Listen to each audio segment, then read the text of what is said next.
Good evening, everyone. Welcome to our regular City Council meeting for January 16, 2024, being 7:02 p.m. Can we please stand for the Pledge of Allegiance?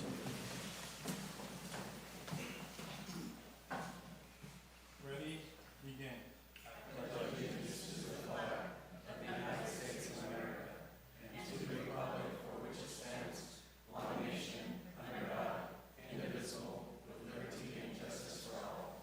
If we can all please remain standing for a moment of silence for our first responders and military members.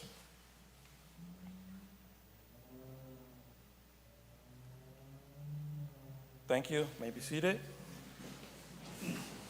Roll call, please. Roll call. Councilmember Roth. Present. Councilmember Mann. Present. Councilmember Soto. Present. Mayor Pro Tem Samra. Present. Mayor Moran. Present. For the record, all council members and mayor are in attendance. Thank you. Closed session announcements. Thank you, Mr. Mayor. The closed session announcement for this evening is that the city has settled a claim with Girish Sani in the amount of $1,601.76. Thank you. Council, are there any changes to the agenda? Any questions or any changes? Jose, I'd like to see if we can move some of the consent calendar items, so 2 and 3, and also 4. I'd like to see if we can have item number 5 discussed first, because shouldn't the emergency water issue be heard first?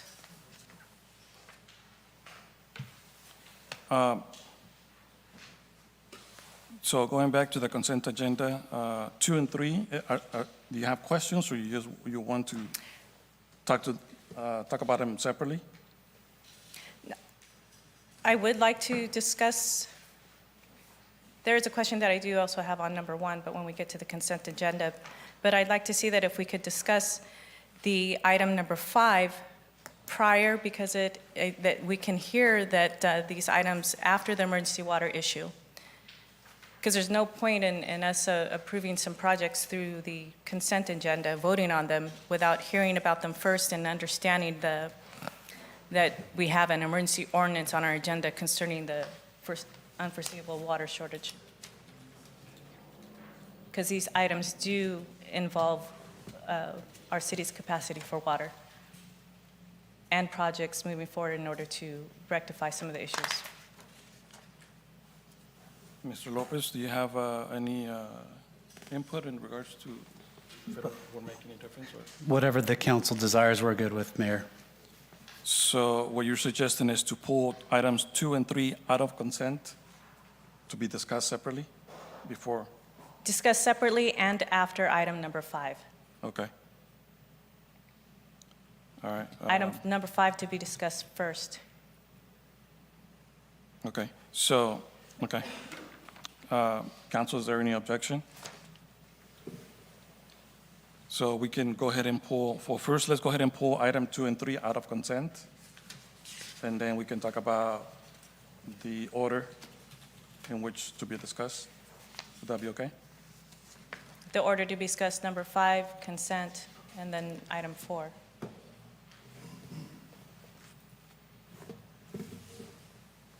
Okay. Are we asking that this be done before citizen comments and everything else, or? Oh, no, the reports can be made. Council, legal? It's at council's discretion on how to form the agenda. All that I would request is that it be done by motion and seconded. Okay. Can you put that in a motion just to make sure, and then so for it to be a second? I make the motion for item number 5 to be discussed first, soon after the public comments and reports from staff and council and our guests. Item number 5, consent agenda, and then item number 4, and then so on with the rest of the agenda. Would it be the same if we move public hearings before consent? Wait a minute. It still refers to the order, 5 before 4. Yeah. So even if we move public hearings first and then reverse the order, and then later consent, However you want to make that motion, if you want to change it.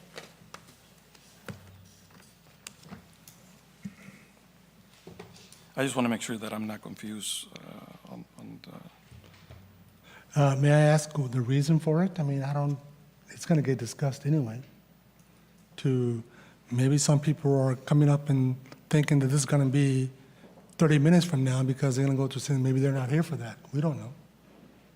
I get it. 7 o'clock says we can hold it, but by the time you go through reports, there may be some other people that come in. So I'm not sure what purpose it's going to serve. so there's a motion on the floor. So Yeah. Okay. there- Thank you. So is there a second?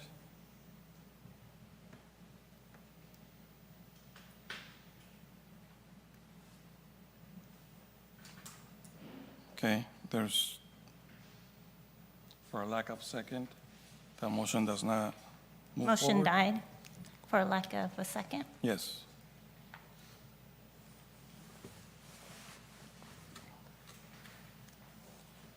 So going back to my previous question in regards to the consent agenda, do you want to pull item number 2 and number 3 out of consent so they can be, I'll do that when we get to the consent calendar. that's where we're at right now? Wait, No, we still got to do all the citizens comes. okay, got it. Okay. So at this time, are there any citizen comments in regards to anything not on the agenda, any items not on the agenda?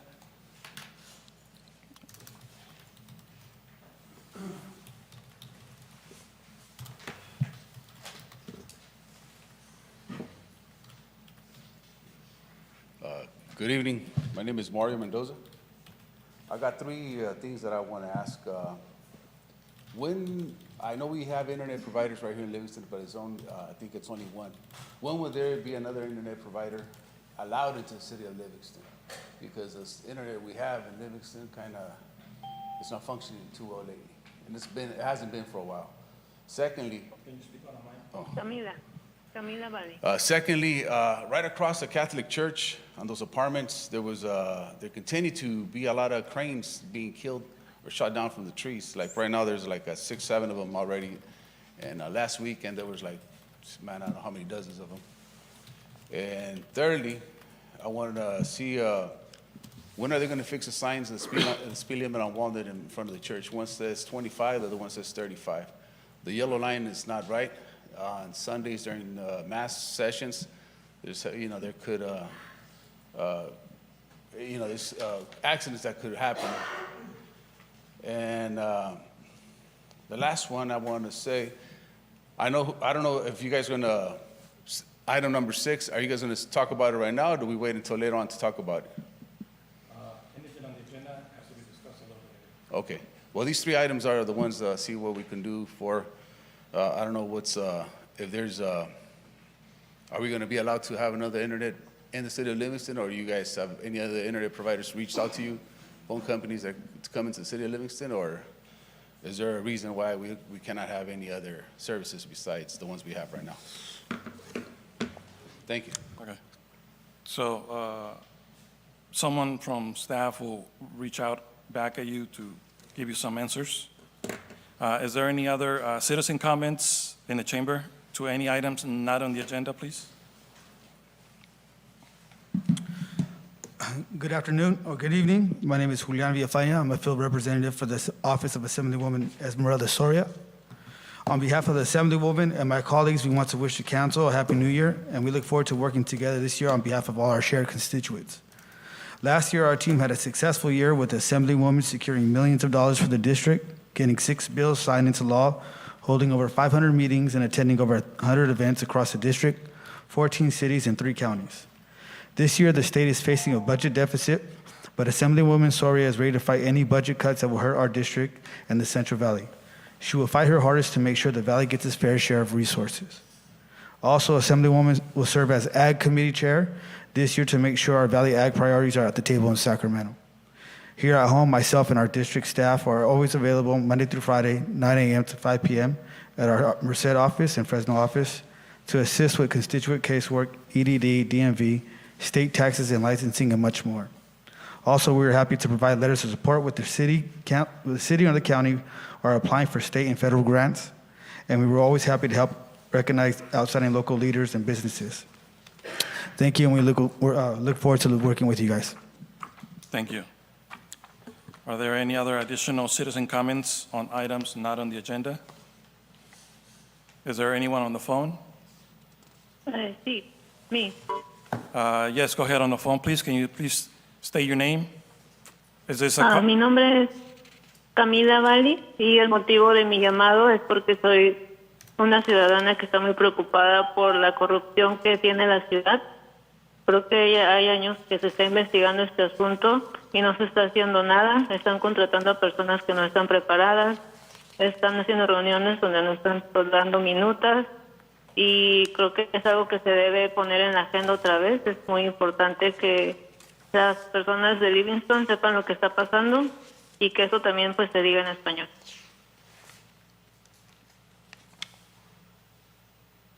Thank you, gracias por su Sí, comentario. yo también quiero dar una opinión. Mi nombre es Pedro y creo que en lo que viene siendo el departamento de policía, creo que no están contratando a la gente adecuada y capacitada. Esa es mi opinión. Okay, gracias. Thank you for your comments. Is there any additional comments Okay. on the phone? Can you have that translated, please?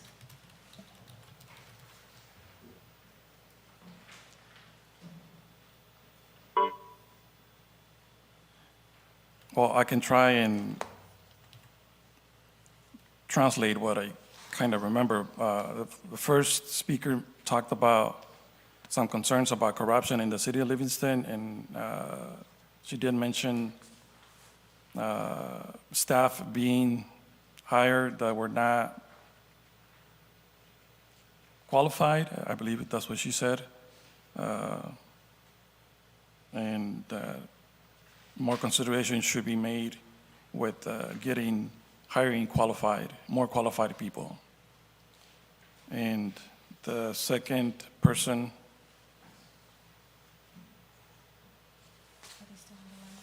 No. I forgot what his topic was. Police department. There was a comment about police department. I don't know what it was.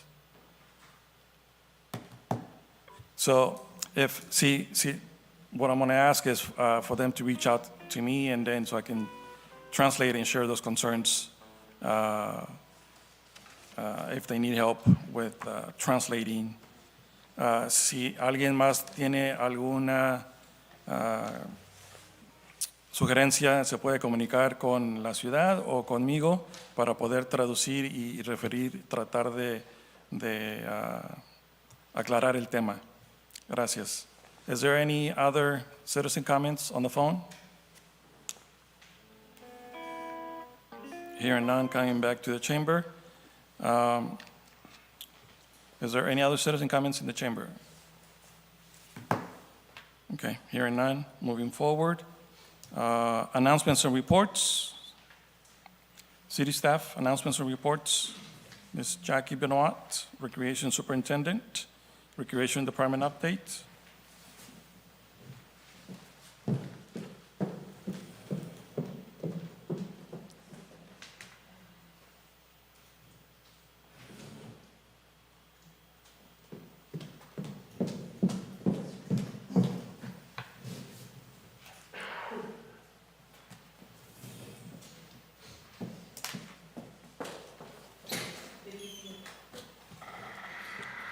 Good evening, everyone. We have a really fun recreation update on what we've done the last few months. So We're going to review the Christmas quarter trees, the lighted Christmas parade, the Livingston Station 96 decorations, our youth basketball program, and last but not least, our Recplex moving forward. So we had a great quart of trees this year. It's always a really fun time for the community to come together and families out decorating and getting ready for the holidays. And one of the neatest things too is to have the junior high band come out and they get all dressed up in lights and play. So if you haven't been a part of that, it's something that you should try to hit next year because it really is a neat experience for everyone. We also had our lighted annual Christmas parade, one of our biggest, and you can see the winners. This year, we had a great turnout. People are really getting into the float building, as you can see. And I just wanted to remind you guys that the cadets and the explorers from the police department are really an amazing bunch of kids, and we could not do this event without them. So one of the fun things, since I'm on the Explorer, mentioning the Explorers, is every year I try to have them over to the house, the girls anyway, and we either do baking or crafts. And, you know, I've worked with a lot of kids during my years, and they are really a great bunch of kids, no matter what their background, where they come from, is they all get along and support one another. It's really a great thing for about teamwork. So then we had Station 96 decorations. We were out there to win the prize, which we didn't, but the effort we should have. So we had people from the community donating items. We had a white, I don't know what kind of dog that was, but we put spots on it, and it became Andrew the Firehouse dog. But it was neat to have all the guys and gals and families show up and help decorate the fire department. Youth basketball is up and running. We have a lower number of kids because we are lacking facilities. So we can't wait for the Recplex to get back or to be built so that we can have all the use that we need. I do want to give you a Recplex update. We've met last week with Assemblymember Esmeralda Soria to explore additional state funding for the complex. We also met with Senator Caballero's office, and that was a really great meeting too. Both of them are on board to help us find the funds that we need to take this project to the finish line. So we're moving forward with our architectural RFP. We continue to seek out other sources of funding, and currently the building is being rented by the Arkelian Farms. And that's my report, and if you have any questions, I would be happy to answer them for you. Council, are there any questions? Okay. I just want to say thank you for all the work that your huge, enormous department always does, and especially around the holidays. It's always great to see how some of the things that your enormous department does to bring the community together, especially downtown. And thank you for everything else that you've been working on behind the scenes to help and get things done. Thank you. Thank you.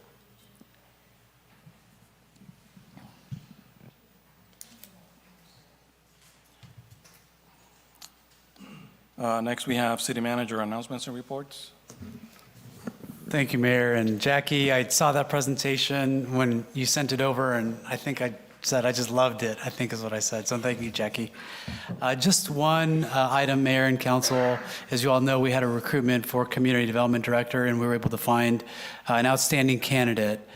Gary Conti started with us last Monday, so I wanted, if it was okay, Mayor, to have Gary come up and introduce himself to the Mayor and the Council as well as the community. So as he walks up, just wanted to say that the community will benefit by having 5-day-a-week coverage at City Hall and having someone available at the counter to answer questions from the public and the rest of the community. So thank you, Mayor. Well, good evening, Mayor and members of the Council. Of course, my name is Gary Conti. Yeah, this has been my first week at a little bit of getting acquainted to, getting my feet wet, and learning quite a bit of the mechanics of what's going on here in the community. I'm excited about it. I think there's a lot of opportunities that this community provides. Sometimes when we say that, you know, the smaller communities are like the diamond in the rough and where we're going to go. We have some excellent opportunities to be an exciting community, of course, and I hope to be part of that. I've been a resident of this valley for well over 30 some odd years now, and I can't imagine when I think about that. I've raised my kids here. They've all gone to school here in the valley, and I've had the opportunity to provide planning projects, both be a part of planning projects, I should say, both from the private sector representing communities as well as development interest. And relish here the opportunity now to provide my planning expertise with the City of Livingston. And I thank you for the opportunity. Well, I just want to say welcome to the City of Livingston, and I'm glad that you were able to survive your first week. That's a big step. So, and looking forward to all of the expertise that you bring into your office and for the benefit of the City of Livingston. Thank you. Council, anyone else? Go ahead. Mr. Conti? Oh, I'm sorry. I could turn away. But that's okay. No, again, I would like to welcome you to the City of Livingston. If you can, for our citizens, let them know exactly what it is, this kind of service you're going to be providing for the residents of Livingston. What the department actually provides, and provides, basically, of course, is land use entitlements. It's managing our general plan, making sure the policies are being met as we move forward, and making sure that the developments that are being proposed are consistent with their zoning codes. We want to make sure there's a good match with that. We also want to make sure, and my belief is that, you know, planning is both on a two-dimensional plane, meaning you often see a land use map that has colors, you know, where's the spatial relationships of you know, where residential should be, and where commercial land uses should be, and where industrial is, and where we need to be good neighbors in respect to those. But also I believe in a vertical approach, and that's the design of our developments, so that they are representative of something that everybody can feel proud about. So the services, you know, of course, is making sure uses in our community are done right, and that so if an applicant wants to propose a particular development, first stop obviously would be the planning department. If an applicant is interested in opening a business, again, the first stop here is the planning department. And of course, we sometimes, as planners, we think ourselves as being the hub of the wheel. The spokes all come to the planning department if you look from a centroid. And then we touch all aspects, inclusive the activities that happen in public works, the activities that are happening in engineering, and thinking out those technicalities and what's, you know, often, you know, what it takes to make a use come to fruition is all the things we just don't see, what's underground. And then it's the roads that actually bring us together in those components as well. So virtually anything that somebody wants to open up a business, makes a creation of a development, a building, any particular use, is the first stop is, of course, is the planning. It's the entitlements, as we refer to it. And then taking that on to the building and the building permit, and actually getting your permits, to ensuring that development meets all the various different codes, the Uniform Building Code, for example, the Uniform Fire Code, and the other various other things that we're responsible in regards to other agency codes and responsibilities that are at the regional level all the way up to the federal level. And then we have, of course, the environmental issues. We're responsible making sure that the project itself is compliant with the environmental regulations that we're imposed with. I think that kind of puts it in a nutshell there. Thank you, that was very concise. You're more than welcome.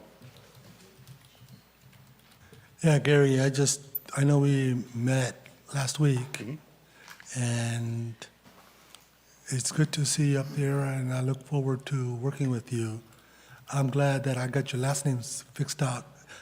When I was told by the city manager, Gary Condon, I was thinking the former congressman. I'm thinking, what? Somebody had a change in profession, you know, but I was waiting to meet another Gary, but I'm glad that I met you, and for our conversation, you're a mixture of a private and public sector service. I think it's going to be an excellent fit for her in the community. Thank you very much. Yeah, that's correct. thank you, and I welcome the opportunity to work with you as well. Gary, I would like to welcome you here too, and I am the planning liaison, so I'll look forward to the meetings with you, and welcome again.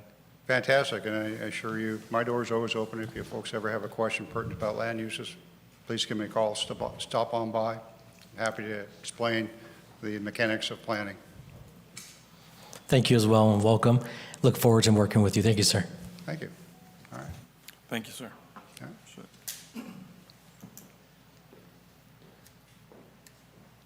Sure. Next, we have council members' announcements and reports. Councilmember Mann. Thank you, Mayor. Nothing to report at this time, but I did have a statement to make. I've seen an increase in communication from our community over the last few weeks and would like to welcome even more participation. Please reach out to any one of us for any issues, comments, or concerns directly to myself or anybody else here. We'd be happy to take your call and forward your concerns so we can look into them. Thank you, everyone. Thank you. Next, we have Councilmember Roth. Nothing to report tonight, Mr. Mayor. Thank you. Thank you. Next, we have Councilmember Soto.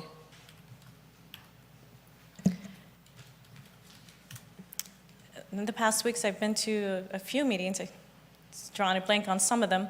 I did attend the Board of Supervisors meeting last week. Was also present for the Martin Luther King Jr. March yesterday in Merced. And there will be an upcoming, should be on calendar for LAFCO. And then there's also city county something Thursday, but I'll be attending. Thank you. Mayor Pro Tem Samra.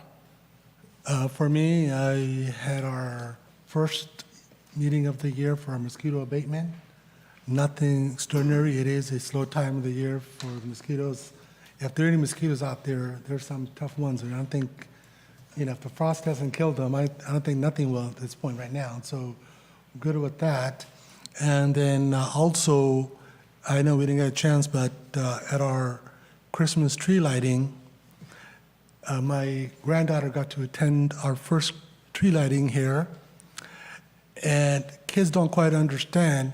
She enjoyed the band so much, she was wondering if you can go next day and listen to them again. I said, no, it doesn't quite work out that way, but she wanted to, but it's okay, but it was good, and as always, city did a great job with our Christmas parade and everything else.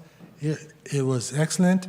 Heard a lot of positive things, and have everything to thank our staff for hard work and everybody making it happen for us. So everybody, thank you.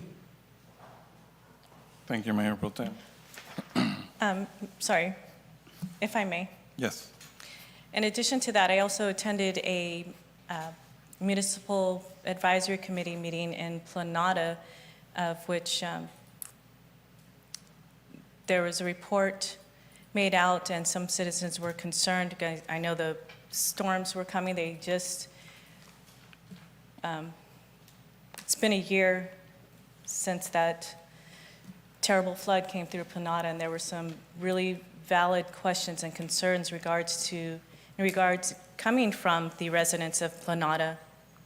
And they just had some questions, and it's unfortunate that the supervisor is not here to share with that and answer to some questions that residents of Planada have shared with me.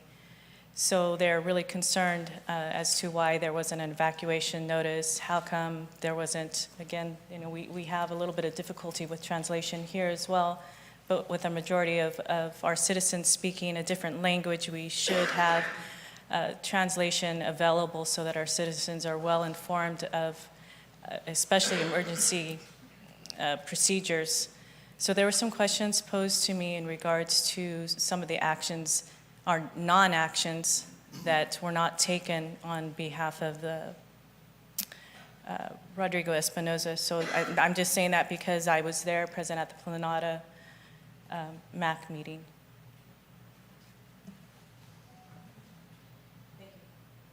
Thank you. So since our last meeting, it was I had the opportunity, and thank you to the Office of Assembly Member Esmeralda Soria, who was able to visit the city of Livingston, and we were coordinating a meeting to continue the conversation in regards to some of the needs for our city of Livingston and some of the funding that we need, and just sharing some of those concerns. And I know that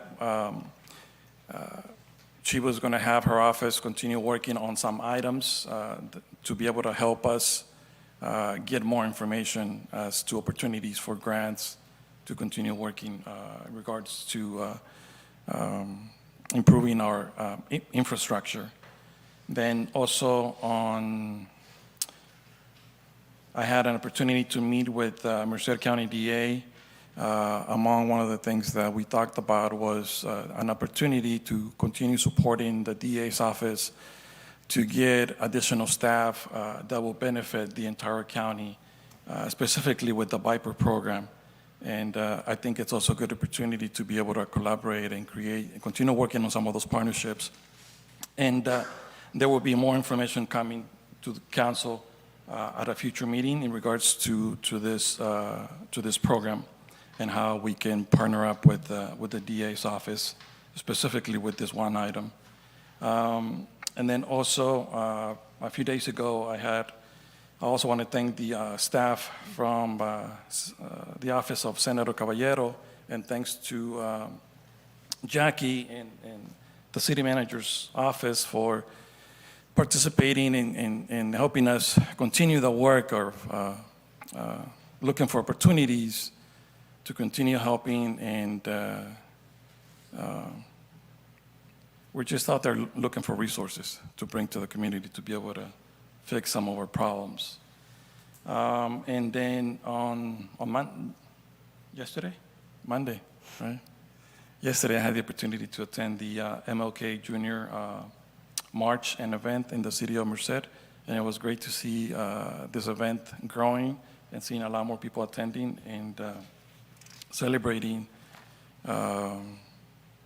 which we should celebrate it every day, not just on one day, but I think it's important to make sure that we have a specific day to memorialize and remember some of the struggles that we're still going through.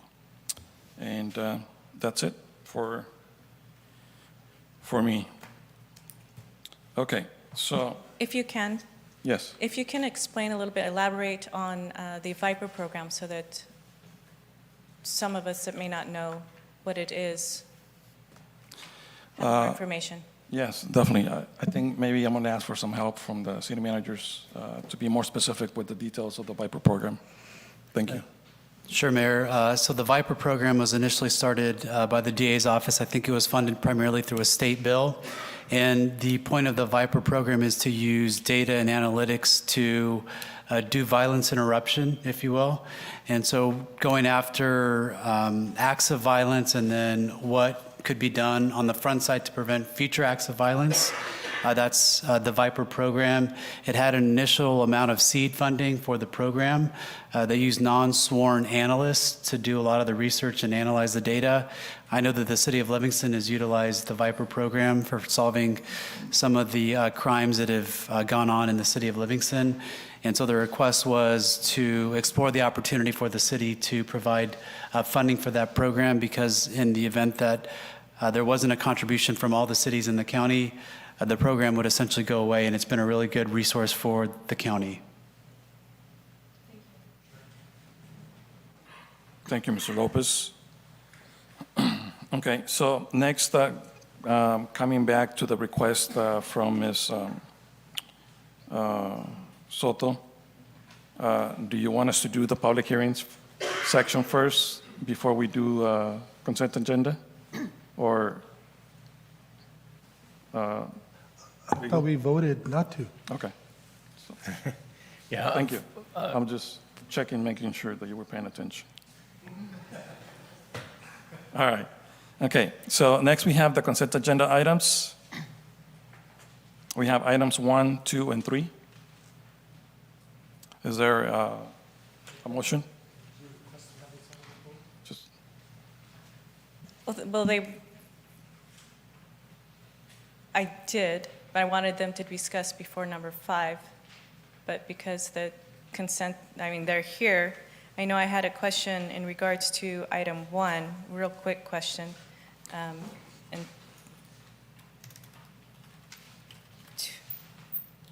And item number 2. So maybe there is just quick questions before we move on to approve the consent. okay, go ahead. So is that, go ahead, ask my questions? Ask the questions, yes. So in regards to item number 1, in the resolution, it does authorize the city clerk to file a notice of completion with Merced County. I know that last month we had some questions on the duties of who's going to do what in regards to a deputy city clerk and to our elected. Now, our elected is not here. This may be, I want to say 90% of the time he's not here. So I want to know, because these need to be filed within a certain amount of time, whose duty is that going to be until we resolve that issue from last month? I know the days were counting, but filing documents where they need to go needs to be done. So who's taking care of this? And is it within Monica's job's duties?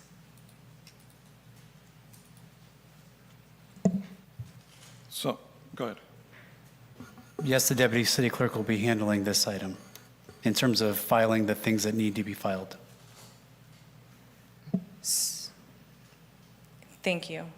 So from here on out, is the expectation delegation to duties to Monica whenever we see city clerk? For all intents and purposes, the office of the city clerk and all the responsibilities, whether it be related to the agenda, whether it be related to anything else related to the city clerk's office, it is handled by the deputy city clerk. Thank you. Also in the item number 2, there was a engineer's estimate cost and then the total cost. When I'm reading through this, where exactly, I know that the labor costs, where is that?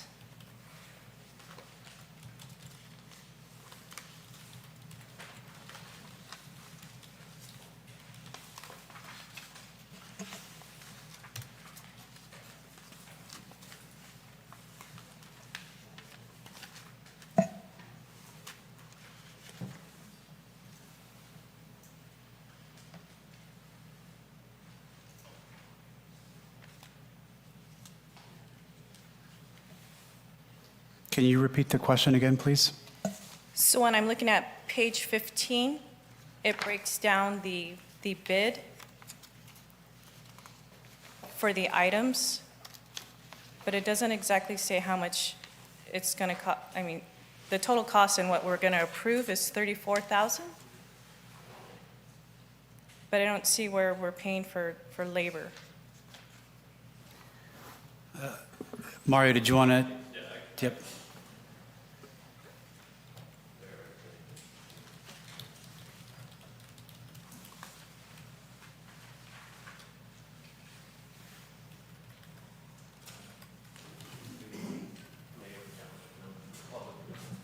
All those costs are included in those items. You've seen that. Better. There you go. All those, all the costs are included in the items that you see in that abstract of bids. So the abstract of bids does not break down labor and equipment and materials. It's just the cost that the bidders bid, as determined in the contract document. That's the way they are, always have been, and probably always will be. Okay, if you say so. Okay, thank you for that. You bet. Yeah, if you read the contract documents for all these projects, there's descriptions of bid items, and in those descriptions, it just says it includes all labor, materials, and equipment to perform that work, and that's part of the contract documents that the contractors used to bid. When they bid, they just provide a number. Just a lump sum. It depends. Under a Sometimes different it's a item. lump sum, sometimes it's a unit cost with a quantity attached to it. There is a unit cost, but Right. the greatest amount here is 24,000. That's under remove and replace The pipe. the pipe. Right.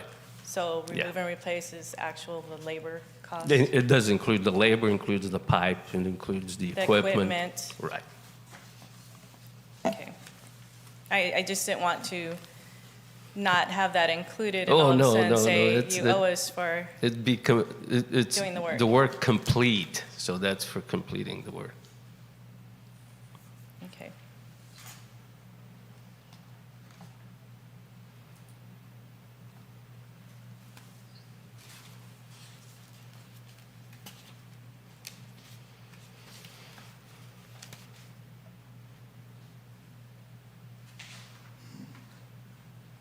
And I also had a question on page 55, 59, but that was answered by our city manager because it was for all the forms, the bond to be approved by the city clerk. So I was just wondering, because those are included here as well, and It does include bonding. I saw that they were here, but I was just wondering that they were going to be approved by the city clerk, and I was Yeah. wondering who that, and it Yeah, was it's asked and approved to answered. form. Yeah.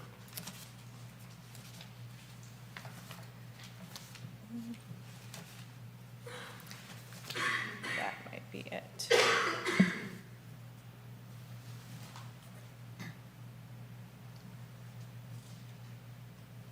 Thank you, Martin. Thank you.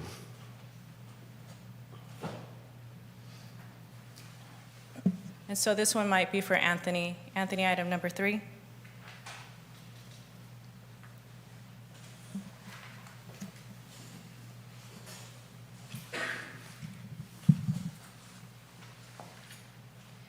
So this is for a pump.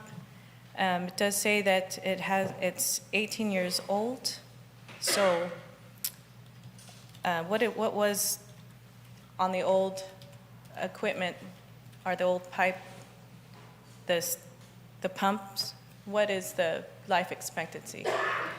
Life expectancy, it varies based off of the usage of the pump. Storm pumps usually last a little bit longer than sewage pumps, just because the usage is periodic, not continuous as sewer lift stations. But 18, 20 years, that's great. I mean, usually though, you're seeing pumps last, submersible pumps in those type of situations last anywhere from 8 to 15 years. Okay. And depending on the application. So this new one that we're getting is going to last up to about 20 years. I'm hoping so. Can't make any promises though. We stretched this one to 18.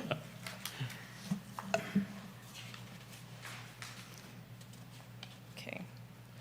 And that's why we're recommending that the council approve flight, because we've had a tremendous success with longevity and life expectancy from the flight manufacturer. And they've been lasting a lot longer in our applications in storm and wastewater. Okay, so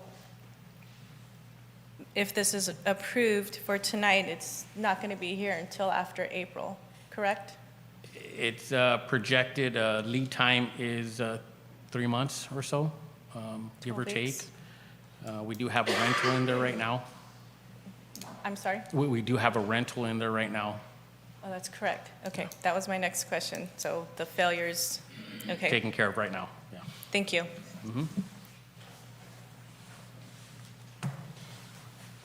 Mr. Mayor, Yes. before we begin, just a quick question for legal.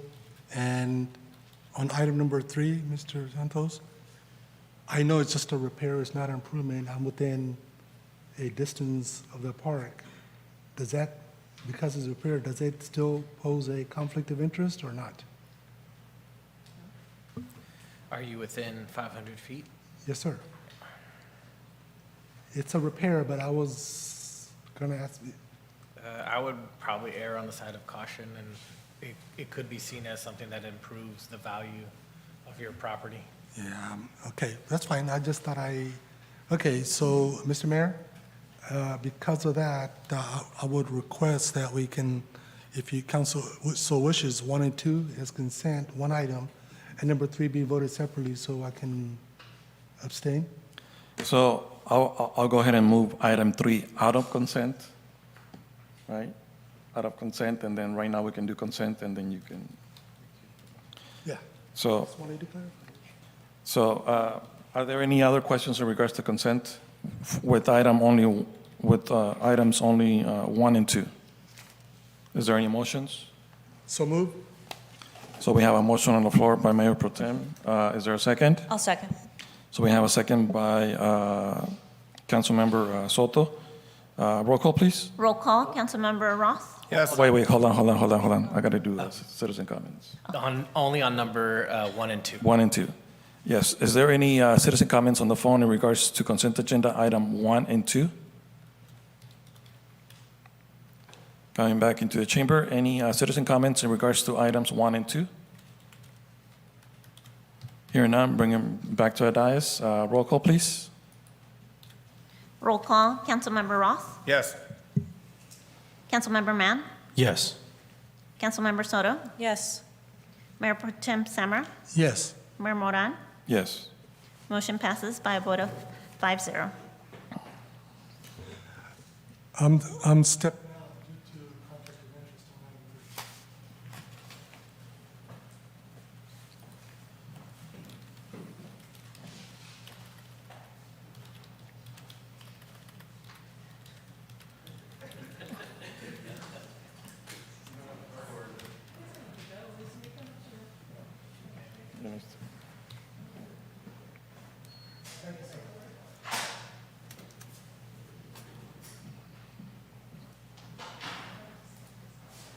All right, so now let's go ahead and spend the money. All right, so next item, we have item number 3, consideration of a resolution awarding a purchase order to PAC Machine Company for a replacement of 125 horsepower submersible pump at the Arcillian Storm Pump Station, and approve a supplemental appropriation for the Sewer Enterprise Fund in the amount of $31,786.25.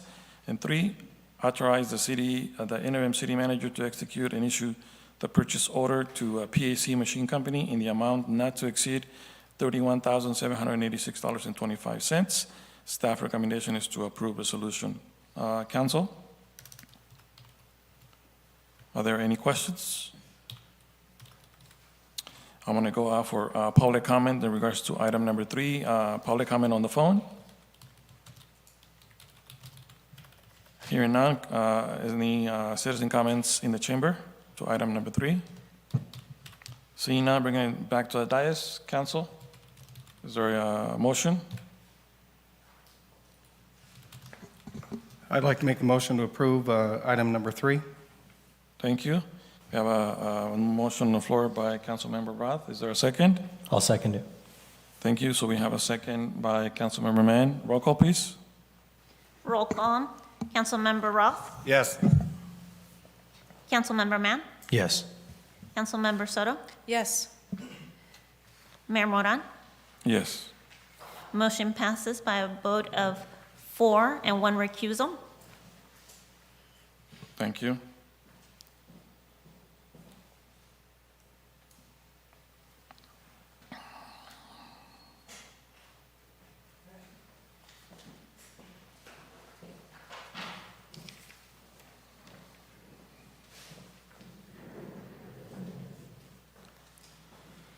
Welcome back. Next, we have public hearings. Item number 4, consideration of a resolution annexing of territory to a community facilities district, authorizing the levy of special taxes. I'm sorry?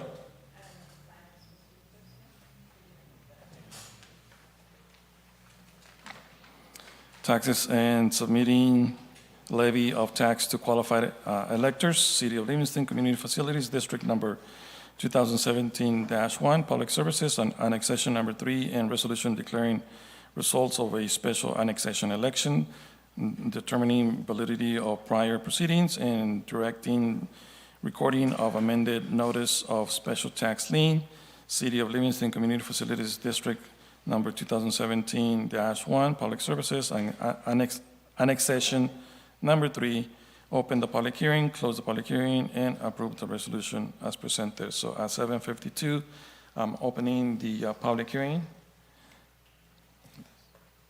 The public hearing is now open for any comments, protests, and questions from interested persons concerning the annexation of the developments into Community Facilities District Number 2017-1, Public Services.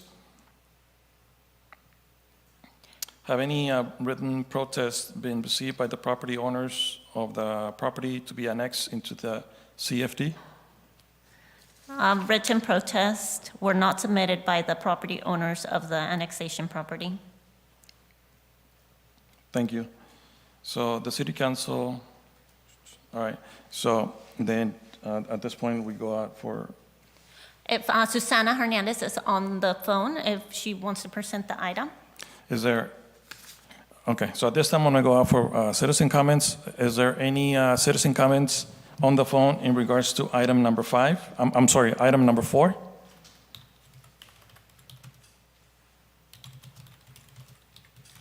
Hearing none, is there any public comment in the chamber in regards to item number 4? Seeing none, bringing it back to the dais. Susana? Hello, good evening, Honorable Mayor, council members, city staff, and members of the public. My name is Susana Hernandez, and I'm a senior project manager at Wodan, and I'm here to assist in the annexation process of the developments going into the city. Next slide. Just to give you a little background, there was a resolution that was passed, Resolution 2018-20, where the City Council established the Community Facilities District Public Services with the intention that future developments within the city would annex into the CFD. Next slide. Now, the purpose of the CFD is to mitigate the impact of new development, impact on police and fire services, park maintenance, street maintenance, drainage maintenance, and landscaping and lighting maintenance. So it is something that is conditioned for new developments to enter into the CFD to fund the impact of their new development. Next slide. On December 5th of 2023, the City Council adopted the Resolution of Intention, which was the first step to annex new developments into the CFD. And that Resolution of Intention called for a public hearing to be held, which was being done tonight. Next slide. The property owners of the new development did consent to join the CFD. There were petitions and ballots that were submitted to the city of Livingston on behalf of those property owners. Next slide. The new developments will consist of 8 separate commercial and residential projects within the city limits, and the expected annual special tax revenue from the new development, once they get issued a building permit and are placed on the property tax roll, will be approximately $137,748. Next slide. This slide shows the developments that are currently within the CFD, and they are developments that are sporadically within the city limits, and they consist of residential and commercial development. Right now, we are talking about the third annexation of properties coming into the CFDs. There were two other annexations that were already done in the past. Next slide. This table shows the development projects that are coming in. There's the Dutch Brothers. There's a truck stop complex consisting of a truck stop with restaurants and gas stations. There's a residential triplex, a single detached residential unit, and a residential duplex. And this table shows the rates that they will be charged for the special tax. Commercial developments are charged at 15 cents per square footage of land. Detached single-family residential parcels are charged $910 per unit, and attached duplexes, triplexes, and any other apartment units are charged at $682 per unit, and that is subject to an annual escalation factor each year. Next slide. So this slide shows the developments within this annexation that we're considering tonight, and it shows where they are within the city limits, and they are sporadically around the city. Next slide. So the next steps are for the city to hold a public hearing, which you're doing right now, to allow any interested persons to be heard on matters related to the CFD. And then the city council could then discuss and close the public hearing and adopt the resolution annexing property into the CFD and calling a special election. Next slide. So once the public hearing is closed, the results of the ballot shall be announced. The city clerk should have received the ballot, and the city council can then adopt the resolution declaring the election results. And if there is a 2/3 approval, at least, of the ballots that were returned, voting yes, then the city council could direct the recording of the amended notice of special tax lien. And that concludes my presentation. Thank you. And I'm here to answer any questions. Council, are there any questions? Go ahead. Mr. Mayor, I know that this is, for some of our union members, this is the first CFD they're looking to go into. Perhaps it can be explained, even though it showed $137,000 some odd dollars, where is that money going to be earmarked to? Where is that money going to go to? Where is it going to be spent at? Yeah, it shows 137,748. For the sake of our junior members, can it be explained where that money will actually be, once the city receives it, will that money will be spent on? Is that question for me? To either the city manager or to you, whoever wants to answer that. I don't have the specifics in terms of the breakdown. Susanna, do you have any of those specifics in terms of how that revenue is divvied up between the different operations? The authorized services are police and fire, park maintenance, street maintenance, drainage maintenance, and landscape and lighting maintenance. The city, in its sole discretion, can decide how to allocate those funds depending on the needs and the priorities of the city each year. Yeah, and just again, for sake of education, this is added on top of any property taxes. Isn't that correct? Yes, that's correct. This is, okay, thank you. I just wanted to make sure that our junior members understood that. Thank you, Mayor Pro Tem. Any other questions? So I do have a question, and this is what I wanted item number 5 to be presented before item 4. So help me to make sense of this. We're wanting them to come into our facilities district. It says here in the report, development of these properties changes the characteristics of undeveloped land. Once developed, these projects will have intensified the use of properties, creating a need for more services under the CFDs. Now, she just explained, and we just read, what those CFDs are. So the parks maintenance, there was another one, sort of, no, not the public safety, but something else that involved water. So Monica, can you go back to the previous slide where they had those items listed, please?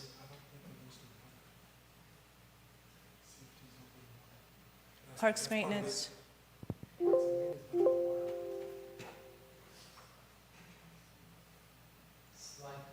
Slide number 3.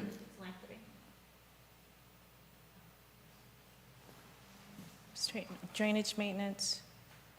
So that has to do with the infrastructure, correct?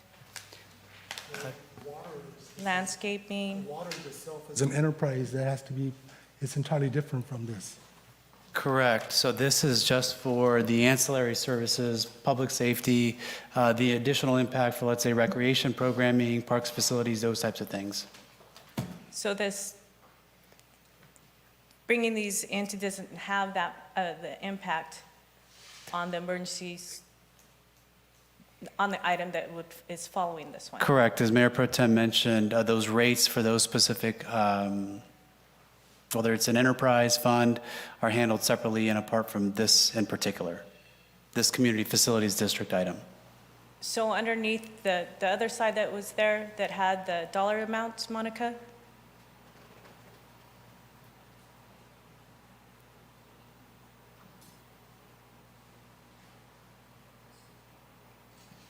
And that really fine print based on the permit application. Now, all these businesses have their permits, or they need to pull permits? Because would this fall underneath that? What does it mean right there, based on the permits application?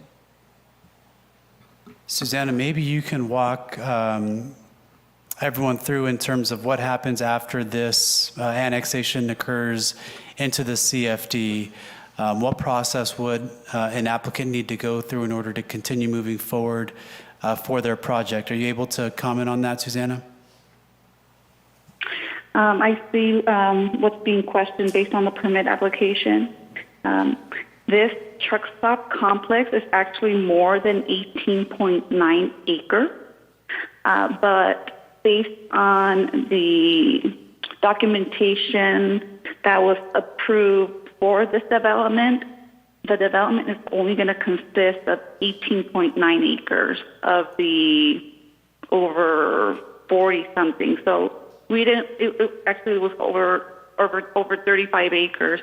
So we didn't want to over exaggerate the amount of the special tax, being that of the 35 acres, only 18.9 of it will be developed into that truck stop complex. So that's what that footnote means.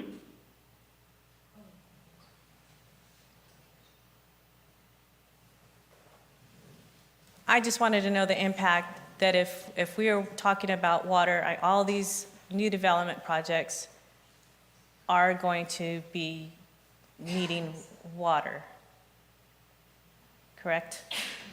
It appears to me that yes, they would. So how would item 5?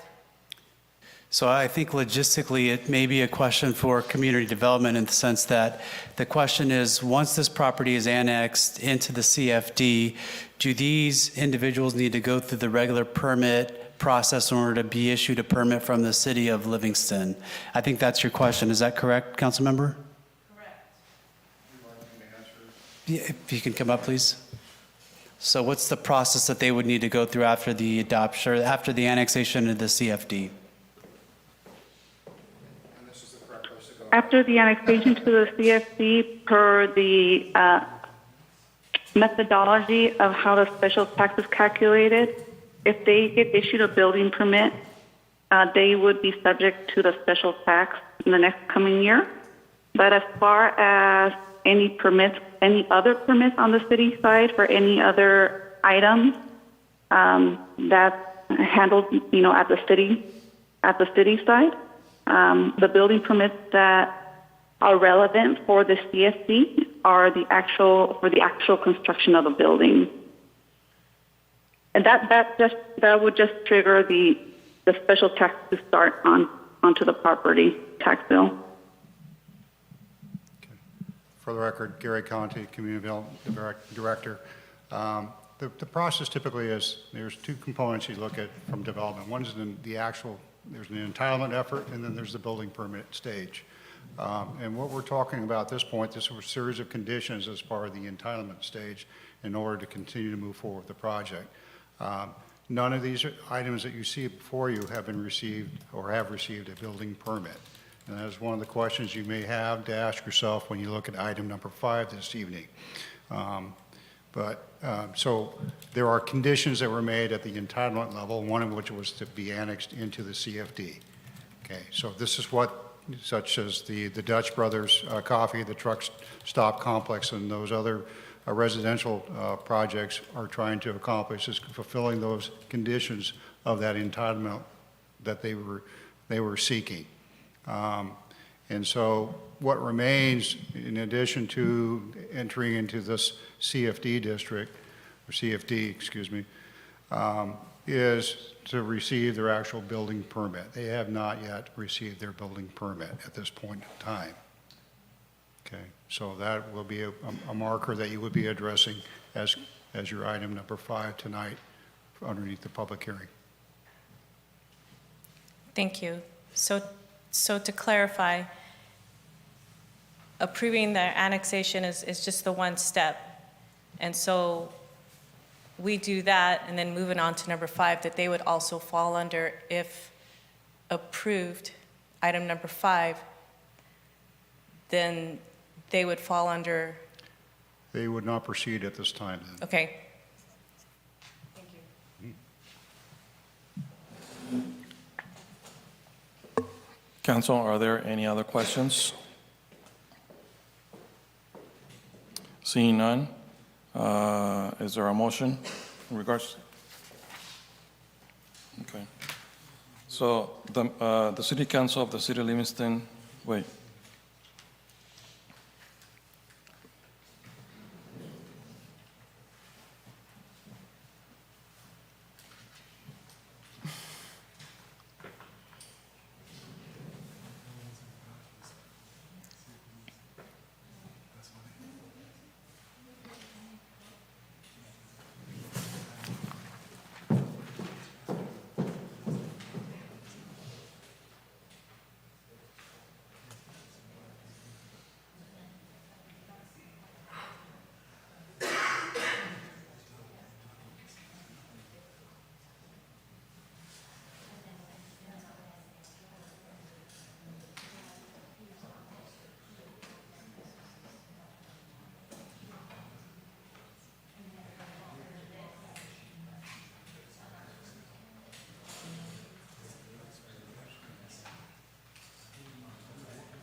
So the City Council of the City of Livingston adopted the resolution annexing territory into CFD number 2017-1 for public services and calling a special election and submitting to the qualified elector of the CFD a ballot measure regarding the annual levy of special taxes within the CFD.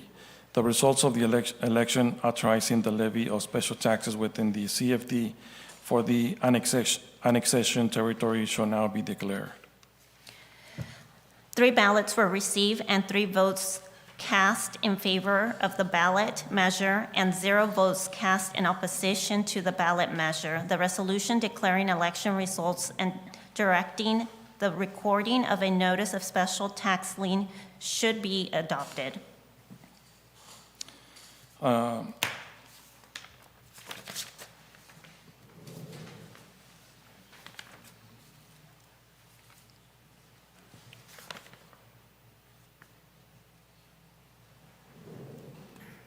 So at this time, 8:15, I'm going to open the public hearing again.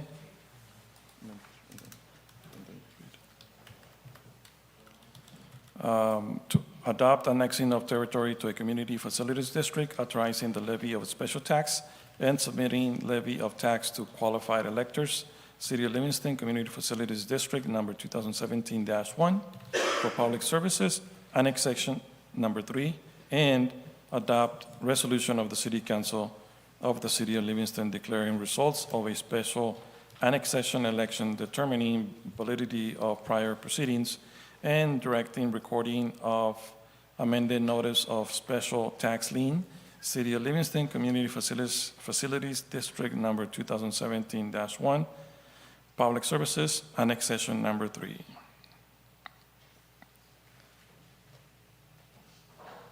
And then at this time, Council, this will be the opportunity to make a motion or, again?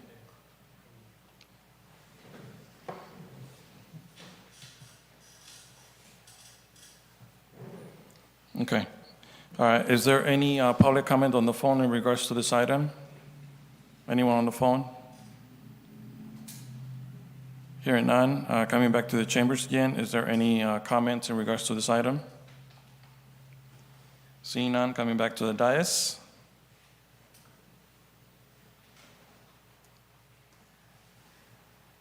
At 8:13, I'm closing the public hearing. And now is the opportunity for council to make a motion. Mr. Santos, quick question. Can we do both resolutions at once, or do we have to do them individually? You can do them at once, all at one or individually at the council's purview. Okay, thank you. I guess nobody wants to be brave, okay. Okay, I'll make the motion that we adopt the resolution of the City Council of Livingston annexing territory of the Community Facility District, authorizing the levy of special tax and submitting levy to tax to the qualified electors of City of Livingston Community Facility District number 2017-1, Public Services, annexation number 3, and adopt a resolution, City Council, City of Livingston declaring results of the special annexation election to determine validity of prior proceedings and directing recording of the amended notice of special tax lien, City of Livingston Community Facility District number 2017-1, Public Services, annexation number 3. Thank you, Mayor Pro Tem. So we have a motion on the floor. Is there a second? I'll second it. Thank you. Second by Councilmember Roth. Roll call, please. Roll call, Councilmember Roth, Yes. Councilmember Mann, Yes. Councilmember Soto, Yes. Mayor Pro Tem Samra, Yes. Mayor Moran. Yes. Motion passes by a vote of 5-0. Thank you. Next, we have item number 5, consideration of an interim urgency ordinance establishing a 45-day moratorium on the issuance of any new permit for any new developments, projects, additional and/or construction requiring the use of city supply potable water, waive the reading of the interim urgency ordinance and adopt ordinance by title only, open the public hearing, close the public hearing, and approve ordinance as presented. Mr. Lopez? Thank you, Mayor. So I'm going to provide a very high-level overview of this item. We do have our city engineer and our public works team, as well as community development director here, that are also able here to ask or to answer any additional technical questions that you may have from the mayor and the council. So just to set the foundation and to give a background as to what we're talking about tonight, a November 2023 engineering report states that the city's existing water system does not have adequate capacity to meet the increased maximum day demand from new developments and would not have adequate capacity to meet the projected peak hour demand for 4 previously approved projects. In October 2021, engineering reports stated that the city's water system would have adequate capacity to meet the increased maximum day demand, but not adequate capacity to meet the projected peak hour demand from a new 80-unit and 480-unit development. Existing failures in wells and the water system have resulted in negative impacts to the city's ability to provide water to the existing community. The recommended action is to adopt the urgency ordinance. However, this is a policy issue for the council to decide. So the key question for the council tonight, the mayor and the council, Does the council wish to adopt the urgency ordinance given the current circumstances? So by way of background, in October of 2021, the city engineer's office provided a water system capacity assessment based on statute under the California Water Code. The report references 2 large multifamily projects which were approved by the Planning Commission and the City Council. The first project was approved by the Planning Commission on August 10th, 2021, and the City Council subsequently approved it on September 9th, 2021.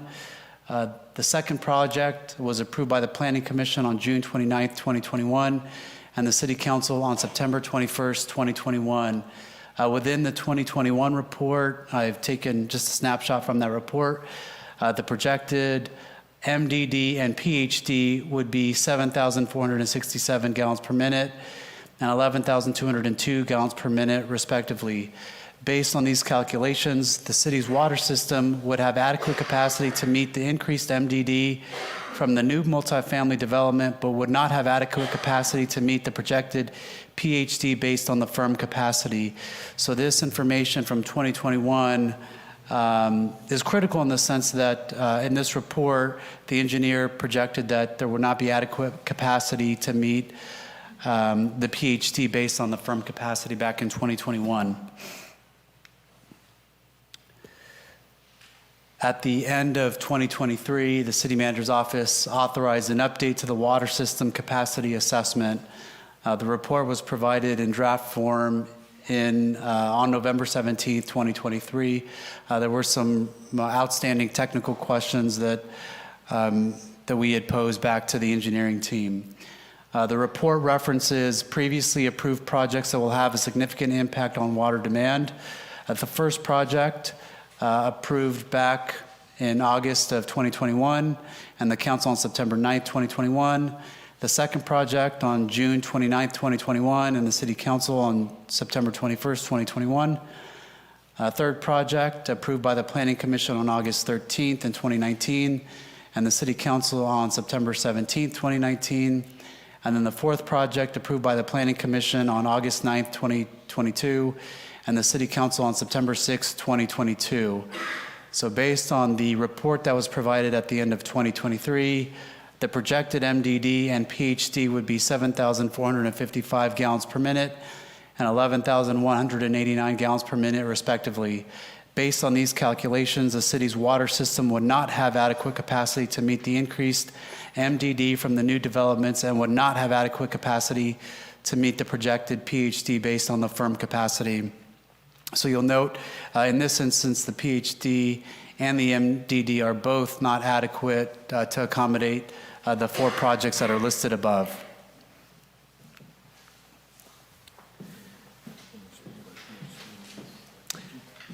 Yeah, and I'm sorry, I used an acronym. PhD stands for the peak hour demand, and then MDD is maximum daily demand. So just to clarify, I apologize for that.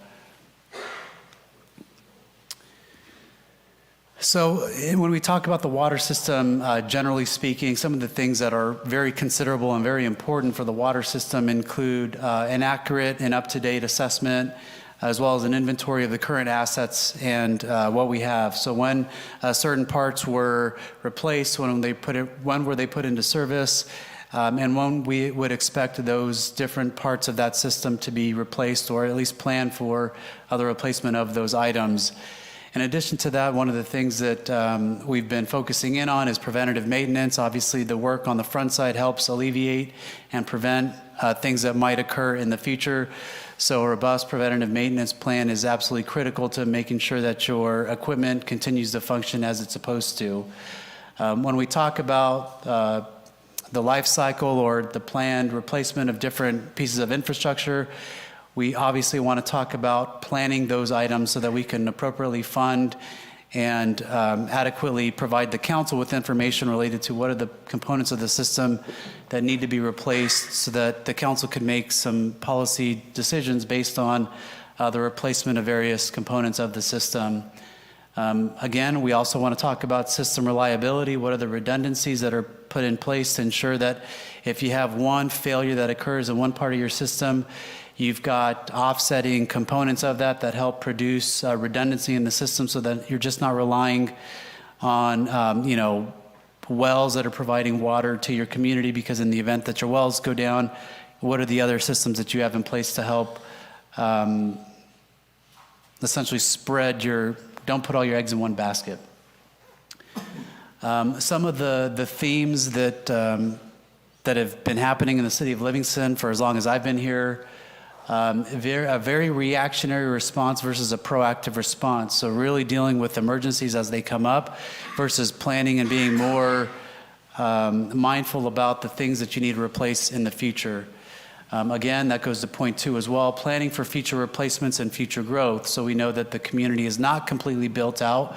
So what are the things that the staff needs to do in order to make sure that we're planning for those replacements, but also planning for future growth in the community? A key part of that is obviously identifying your funding needs. Directly related to that are the conversations the council is also having related to the general plan, future annexations, and then obviously when we start talking about the replacement of various components of the water system, that's your capital improvement project that helps illustrate the needs, how you're going to replace different projects, planning them, putting them on a cycle so that the council isn't surprised when there's a request for a significant investment. You provide information on the front side so that everybody knows what's coming in the next year, but also multiple years down the road. And then that's also related to your development impact fees, because we know that future developments are going to have impact on your water system, your wastewater system. And again, without properly planning for the expansion or the growth of those specific segments of the community, if you're not planning for that, then you're kind of trying to provide additional capacity while at the same time dealing with the growth that is happening on the fly. But we know that nothing ever gets built as fast as we want it to get built. So collectively across the board, the city of Livingston has struggled with planning and preparing for the long-term replacement of various components of its water and wastewater infrastructure. So I know Anthony's here, and I'm sure he can provide more commentary and more details of some of the current operational issues that we've experienced just in the last year. So at any given time, the water system may experience failures. This could be mechanical failures, including well failures. This could be water line breaks, higher levels of contaminants allowable under the law. And when we have these, that means that we have to take wells off-site or offline.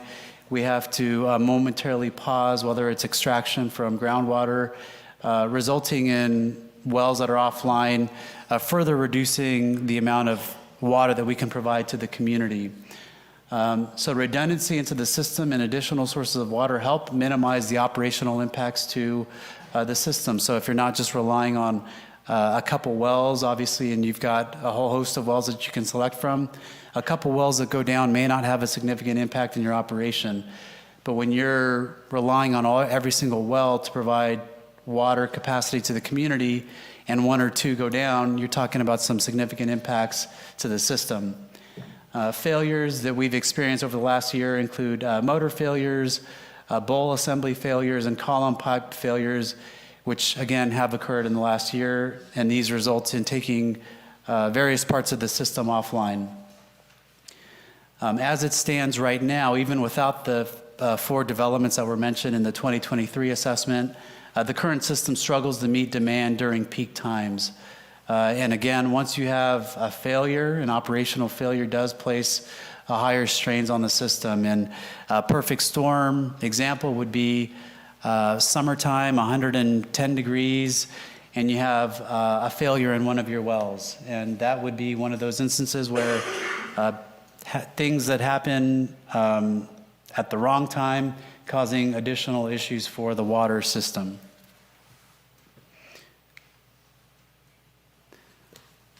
In August of 2023, we received the results of a state water board audit. I won't read verbatim what the audit stated based on what's on the screen, but I have highlighted a few items in red that do stick out from that audit. The first one, the city falls short of the demand by 642,800 gallons, even when considering the 1 million gallon storage tank. And then finally, the city needs to look into securing additional source capacity to ensure that the city can meet PhD and MDD at all times, including when well number 17 is offline for the MDD. So again, you've got another agency that's identifying the same things that our own assessment is conveying as well. So there are a number of things that this council has taken on, and I really want to give much appreciation and much kudos to this council here, because they've done a lot of work to bring this system up to date. And I just wanted to spend a couple moments talking about that. The council adopted a one-year CIP when the council adopted its fiscal year 23-24 budget. Within that document is a number of improvements that we've slated that are underway right now for the existing year. So part of the importance of that is twofold. One, understanding the capacity and limitations of the existing staff, because we said that that's what we were going to do. Evaluating how successful we are with the 23-24 CIP will help us get a better understanding of what's the capacity that we have with the existing staff, where do we need to potentially up staff, what are the things that we need to do to get to a 5-year CIP. So that one-year CIP is really a test project to understand, okay, what did we get done based on what we said we were going to get done? And then two, what were those immediate pressing needs that we had to go through that we identified at the beginning of the budget cycle that we included in the one-year CIP?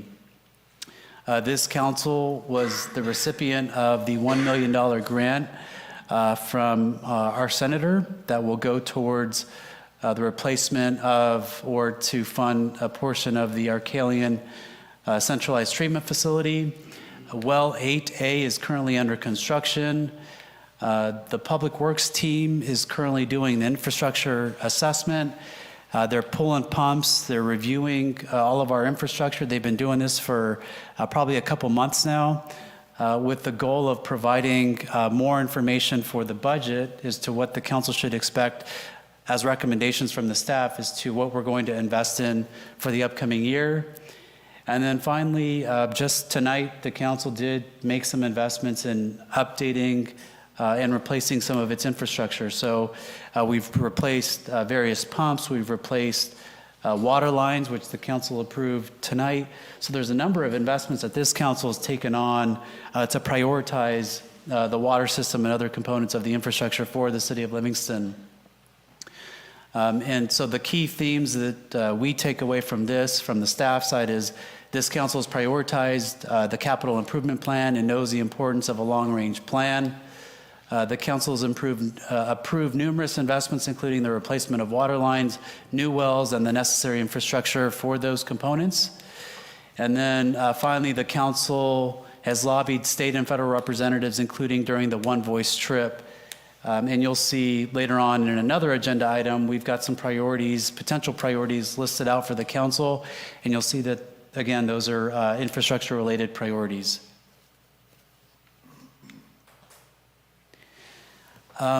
So some of the final notes and some of the questions that the council may want to ask about, because at the end of the day, from the staff perspective, we know that the challenges exist with our water system, and we know that we have trouble meeting maximum daily demand and peak demand. So for us, we can convey the operational issues, but at the end of the day, this is a council policy issue for the council to take on. And some of the questions that the council may want to ask itself include, how much risk is the city council comfortable in taking on? So we know that the limitations of the system and the impacts that they have on our water system, generally speaking. So how comfortable is the council in relying on its existing system to remain online? So what I mean by that, in other words, is we know that if we have a couple wells that go down, that we have issues meeting demand. Is the council confident in the current system to say, well, we only anticipate 1 or 2 failures, and it may not be that big of a risk? It's something for the council to consider. In the event of a fire or other event, I know we've got our fire team here, does the council feel comfortable in the existing system providing adequate water to provide water for public safety, including a fire response? So in the event that the council chooses not to adopt the moratorium and we allow the previously entitled projects to pull permits, is the council okay with potentially not having enough water pressure in the system to respond to a fire in the community? In the event of a significant fire incident, how would the council view potential litigation related to potential loss of property and/or life? The information is included in the backup in terms of the limitations of our system. That is something that the council may want to consider in terms of in our litigious society. In the event that something happens, it's more likely than not that the council will have some sort of litigation to deal with in the event of some sort of loss. And then question number 4, how might the city address concerns from the public regarding the inability to provide water for existing community members if development continues to occur? So again, this is the 4 previously entitled projects. You've got essentially 2 interests. You've got proposed development in the future, and then you've got existing community members. And so how does the council grapple with those 2 items, knowing that we've got limitations on the water side? And then finally, this is more of a broader question related to how we get water and how we provide water. We know that the basin is critically overdrafted. What is a larger policy solution for a finite amount of groundwater available for the community? So essentially, you've got a pool. You've got these agencies that are all dumping a straw into that pool, but we know that that basin is finite. So what are those other broader policy solutions related to securing a longer, more sustainable source of water to provide for the community, not only for the existing residents, but also for future residents that might come into the future? That concludes my presentation, Mayor. As I mentioned, we have our city engineer, public works director, community development director here that are available to answer any technical questions that you may have, Mayor. Thank you.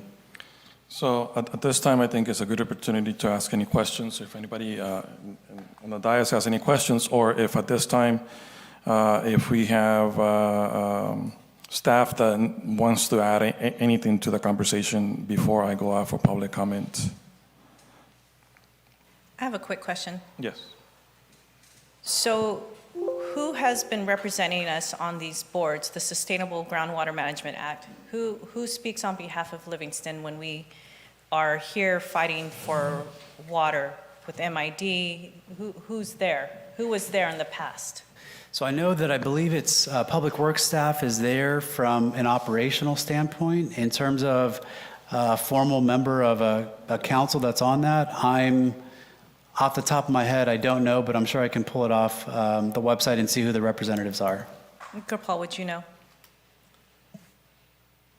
I believe some years ago I was on it, but when I took a gap in my service, I'm not on there anymore, so I'm not sure who it is now.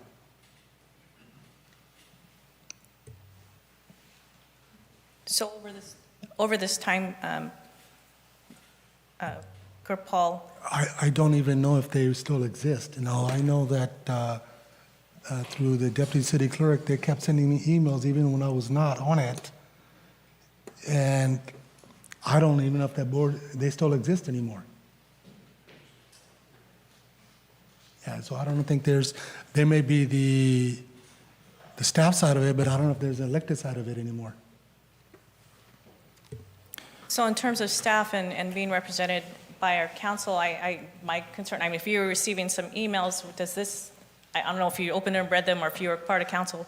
No. When I was on recess from council, I had a form that they kept sending me not to attend any meetings, that I need to do a 700 form, And to the deputy city clerk, I advised them that I'm not on the council. I don't need to do a 700 form. But that was it. After that, there's been no contact.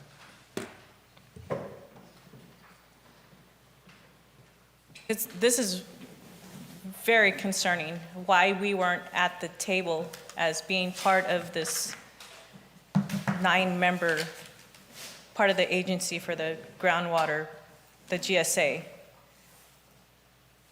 or the Merced Subbasin. So not getting this information when this could have been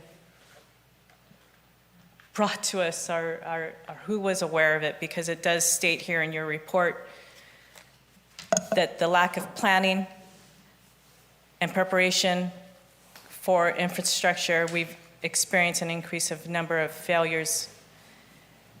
And I understand some of the moves that we've made over this past year with your guidance. Thank you, Christopher, with the CIP and moving towards a better infrastructure for our water. And since I've been a resident here forever, water has always been the issue. I know that it's always been the issue of the quality of water, not the quantity. So I'm just concerned that we were never truly addressing how much water can Livingston use. I know that we were really concerned during the drought years, and that we speak on we need to conserve, and now it's here. We're getting this information that it's really critical because of the impacts to our systems failing, and just trying to grow. So it's very, very mind-boggling how those items, how that passed us by with our past leadership and past councils, and who would have known with our public works city manager in the past that would have access to this kind of information and was not relaying it to the people that really could have done something and really built up plans moving forward so that we would already have these items in place. I know that we've talked about it before, how our general plan hasn't been updated, how certain policies, annexation, everything, this all falls into the same, what city council can do, but without those critical points that we need to address, they were never brought forward. So it's, like you said in your presentation, we've been reactionary to some of the failures, but we're trying our best right now to fix them. So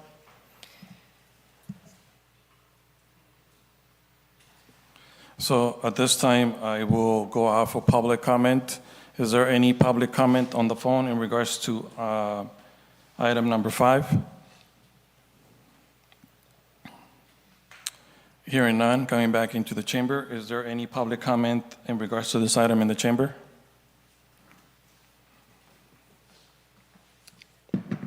Hopefully I can get through it. I got a pretty bad cough, so we'll give it a shot. Good evening. My name is Dio Castillo. I just had a couple questions. This moratorium would not allow any new building permits or additions, expansions of example, a living room or a kitchen of a single-family dwelling. Same would apply for like a 1 to 4 unit or ADU. So if I want to expand the size of my kitchen or my living room because it would require water, would that not allow me to pull a permit? It looks like no additions would be allowed, so I just need clarification on that. The other question is on 1 to 4 families, ADU building permits would be treated the same as a new development. It's 100 or 400 units projects in the moratorium. Would this moratorium also apply to existing residential parcels that have existing water connections and meters? Example, if an existing 1 to 4 family is demo, will the rebuild be allowed? ADUs, which stands for accessory dwelling units, which is the state of California's solution to affordable housing, also referred to as in-law quarters, those will not be allowed with moratorium, correct? Example, an ADU for an elderly grandparent, parents, family member will not be allowed on existing parcels with existing water connections and meters. This ordinance from the state of California is set to expire January 2025. Will the city extend time loss or continue the ordinance if moratorium exceeds January 2025?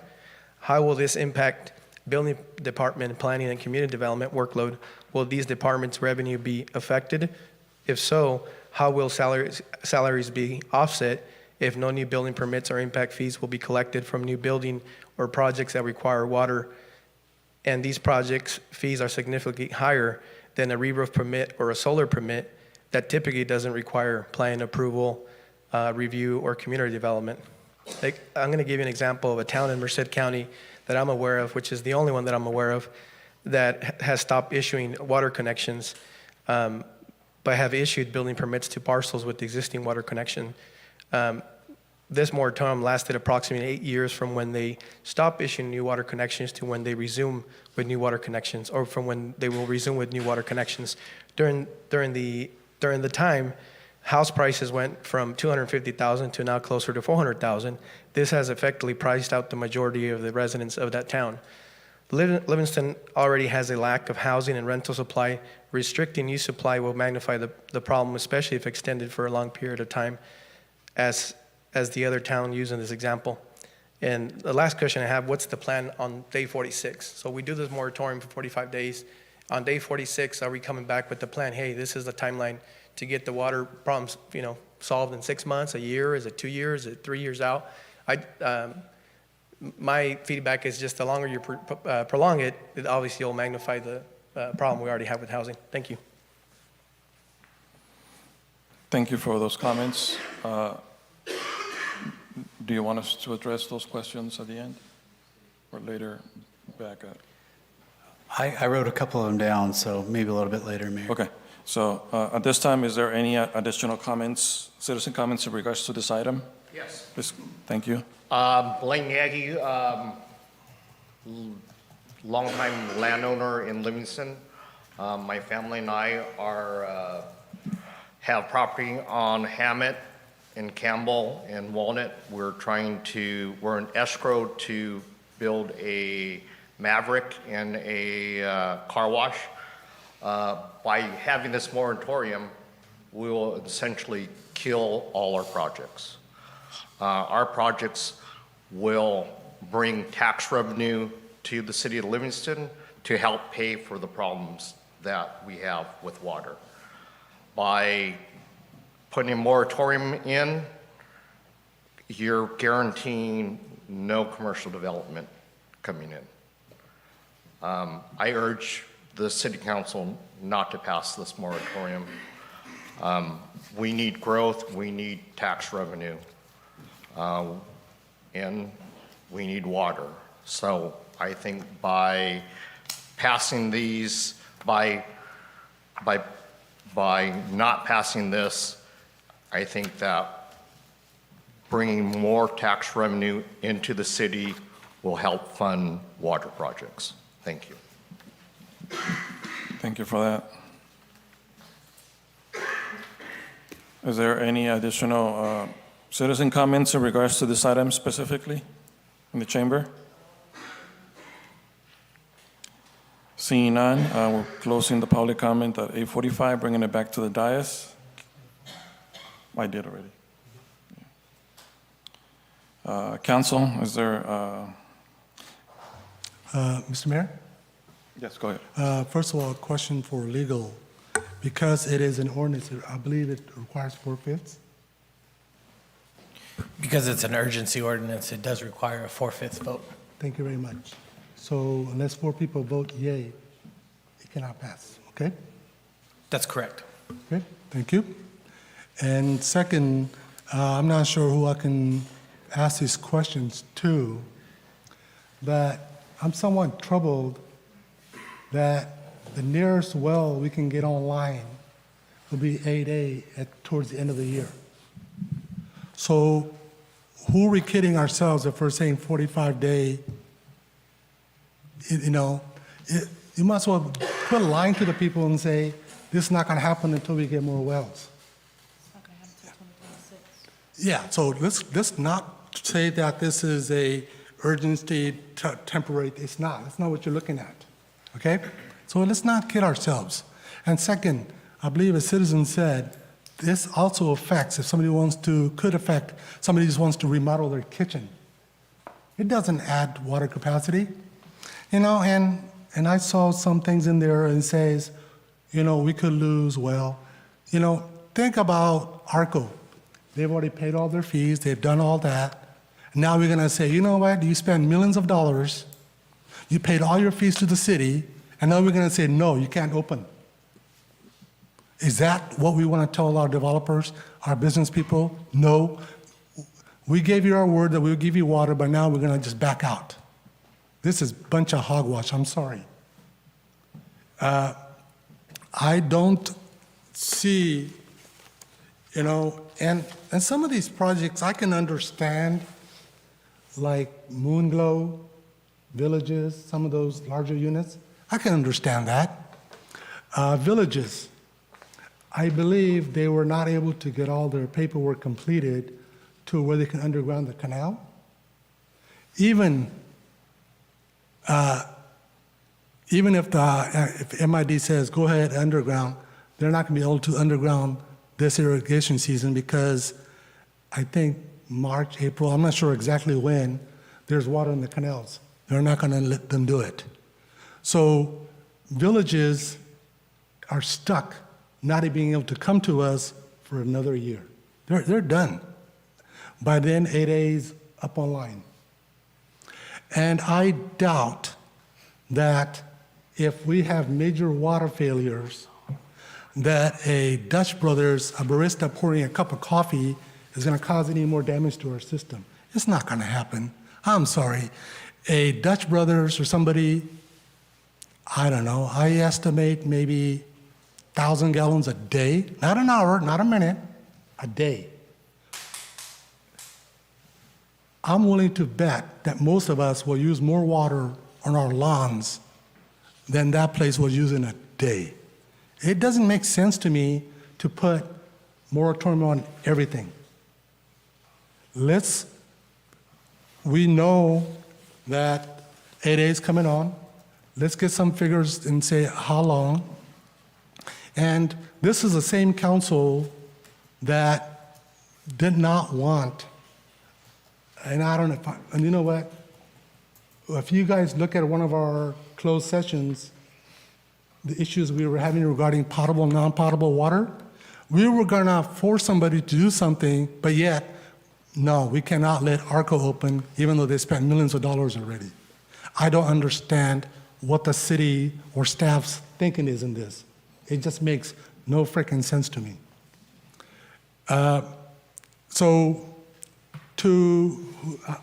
Because it says prepared by the city manager, you can vote it to whoever you want. After 45 days, what is our plan? You said a moratorium for 45 days. What is the answer on our 46th day? So Roy can probably answer that question. Sure, thank you, Mr. Lopez. So by law, you can't have a moratorium when you first enact it for longer than 45 days. That's why in the ordinance it says 45 days. So the point of the 45 days is to give staff an opportunity to investigate, seek proposals, seek information to determine how best to resolve the city's current water shortage and water problems. If that can't be met within the 45 days, then the city has the option to extend the moratorium for an additional 10 months and 15 days. If it still cannot be resolved after the 10 months and 15 days, then the city is, under the law, allowed to extend it for one additional 12-month period. So the maximum mini moratorium can exist is 2 years. But each time, those items would have to come back to council, be considered and voted on. If they are done as an urgency ordinance, again, as I mentioned before, the 4/5 vote would be required.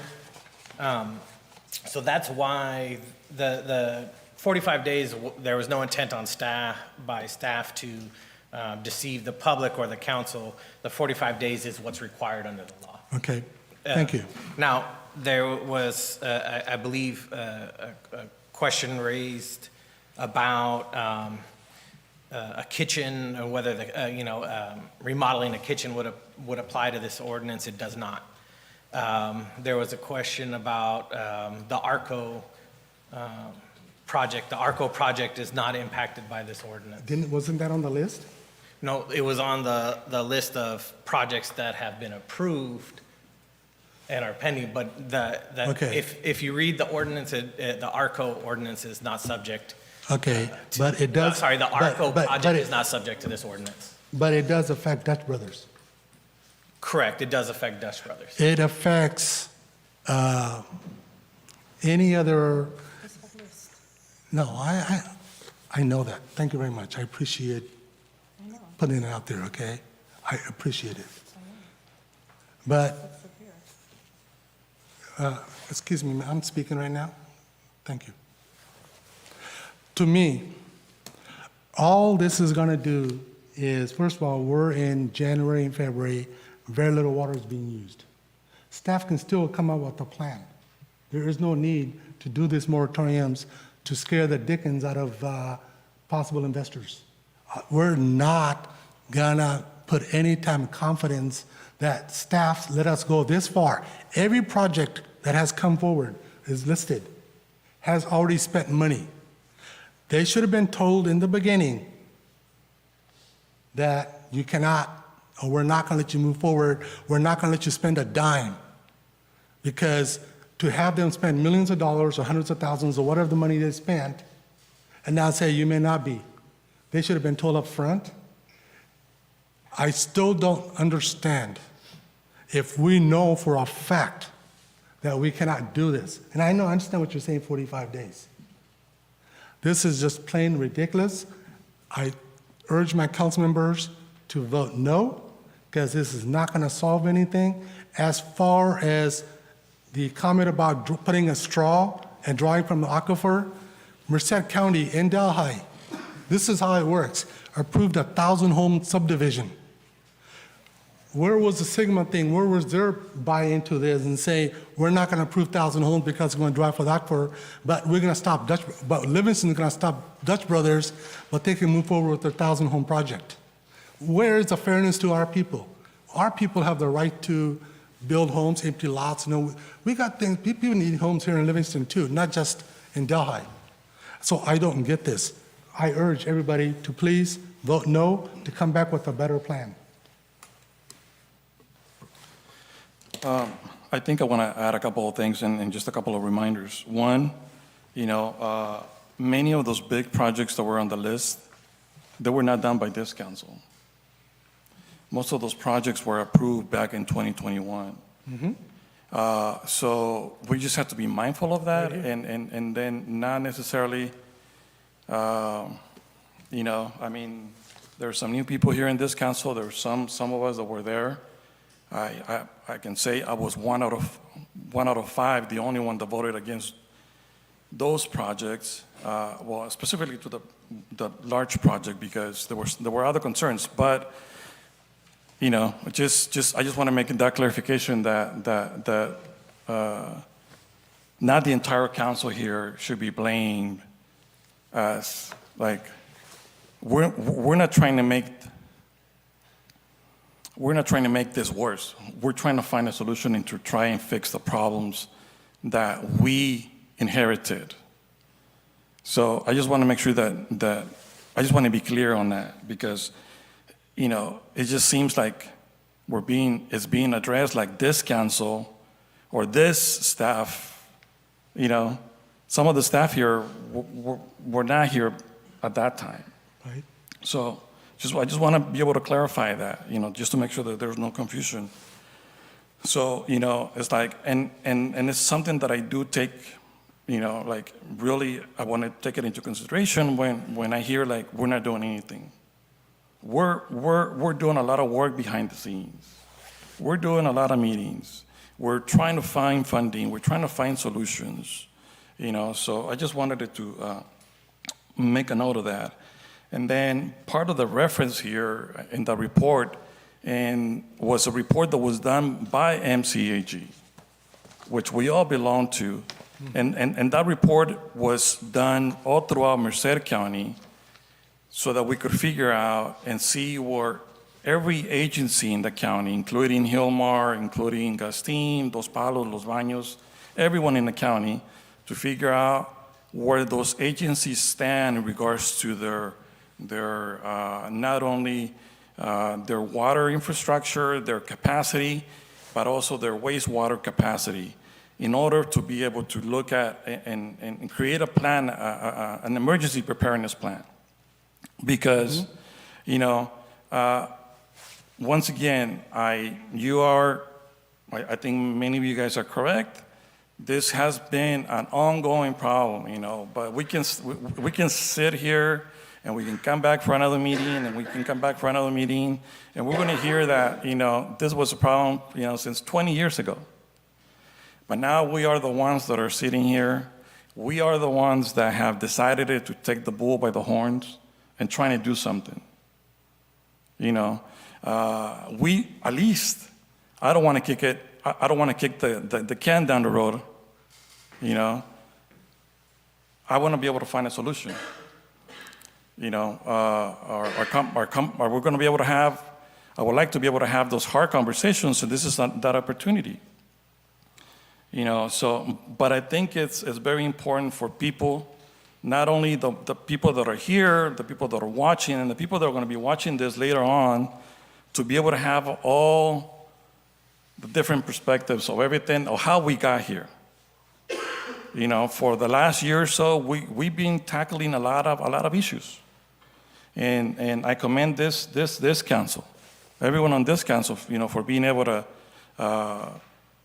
try and solve problems. It's like, you know, it's like if I go into a new company and I go into a new position, and, you know, the other person is not there, or for whatever reason, but me coming into that position, now I'm responsible, you know, and that's where we're at right now. So we can make that decision of whether or not we want to do something about it, or not do anything, you know, but we have to be mindful of whichever way we decide. We just need to make sure that we're all informed, we're all educated as best as possible to be able to make the most educated decision as possible. Do we all make mistakes? You know, we're humans. You know, it's expected. Are we expecting for everyone, or hoping for everyone to be on the same side? No, actually, we don't have to.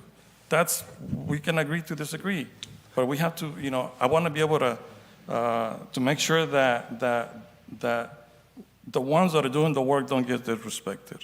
Yeah. And that we acknowledge that we're trying to work together, and we're trying to find a solution to this problem. You know, because I mean, I have a list of people to blame, but what good is that going to do right now? No, you're absolutely right, Mr. Mayor. You know, sometimes change in leadership at the council at different levels can affect.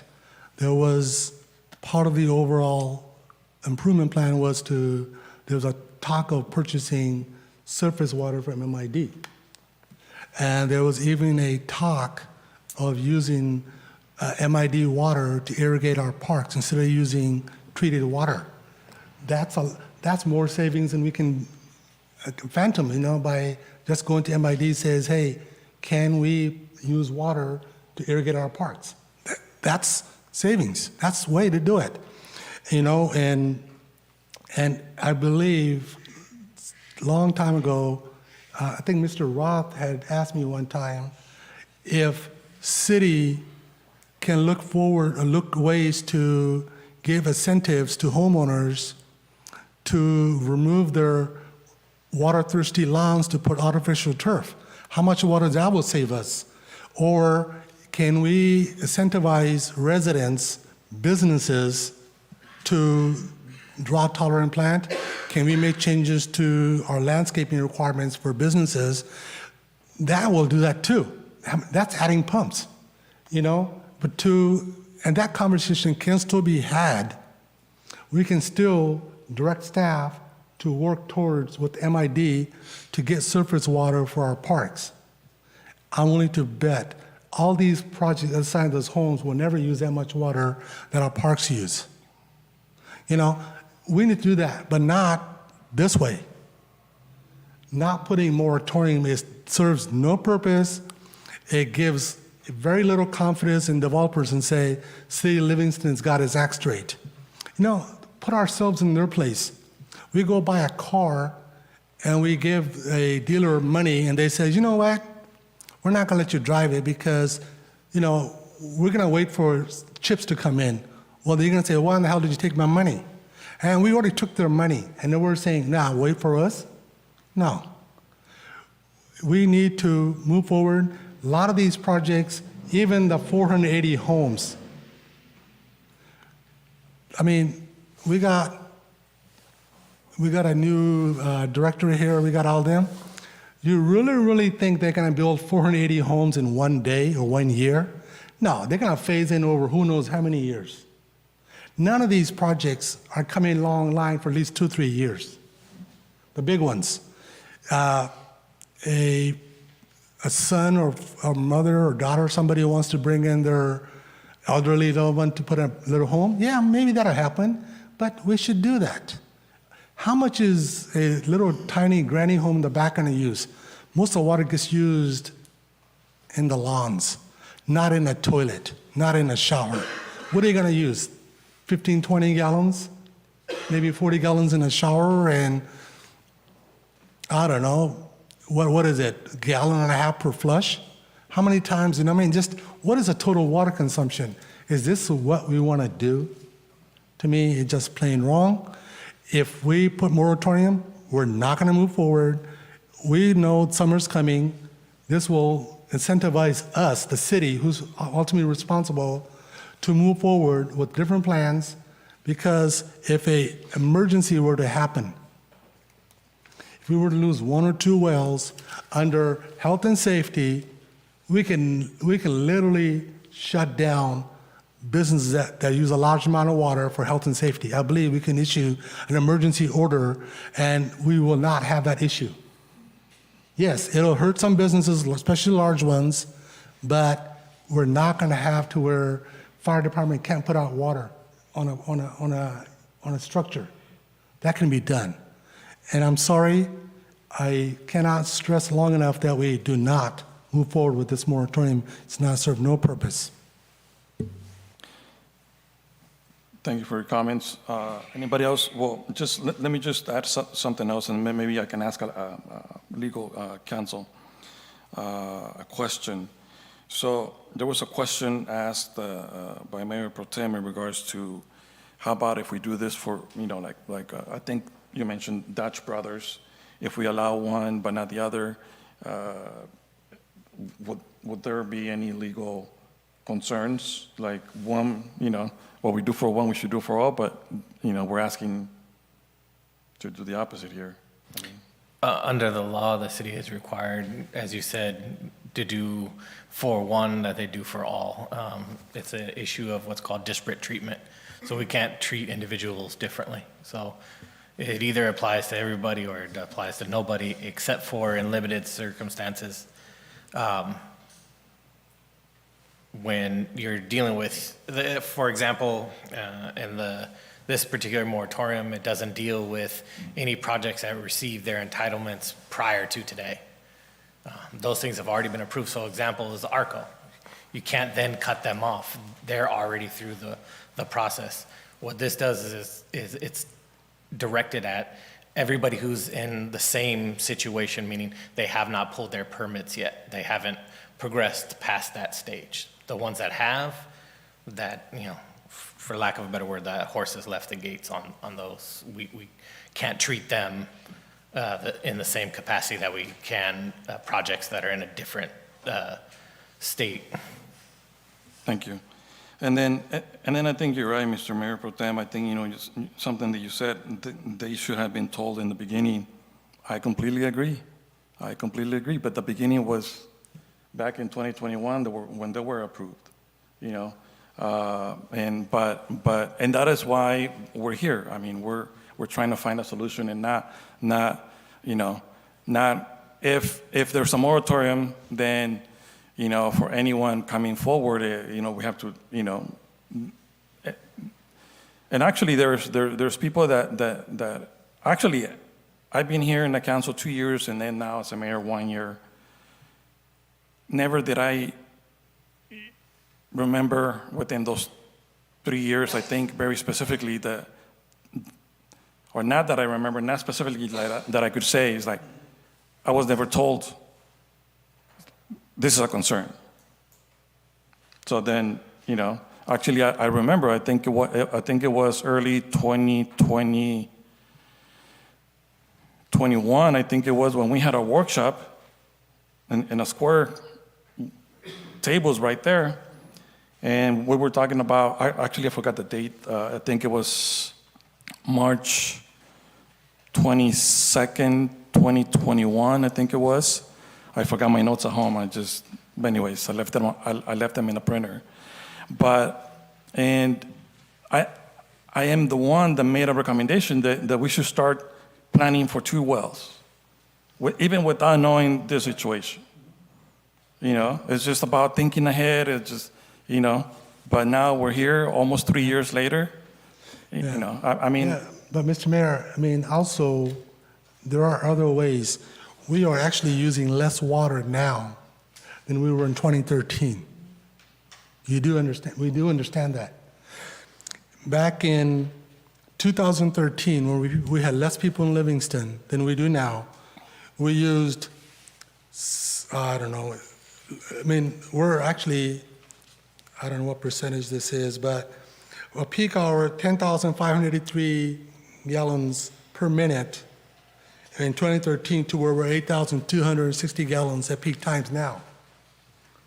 That is an addition of like a well, maybe 1.5, maybe 2 wells. So even if we lost 2 wells, we're still the same situation we were in 2013 as far as our capacity.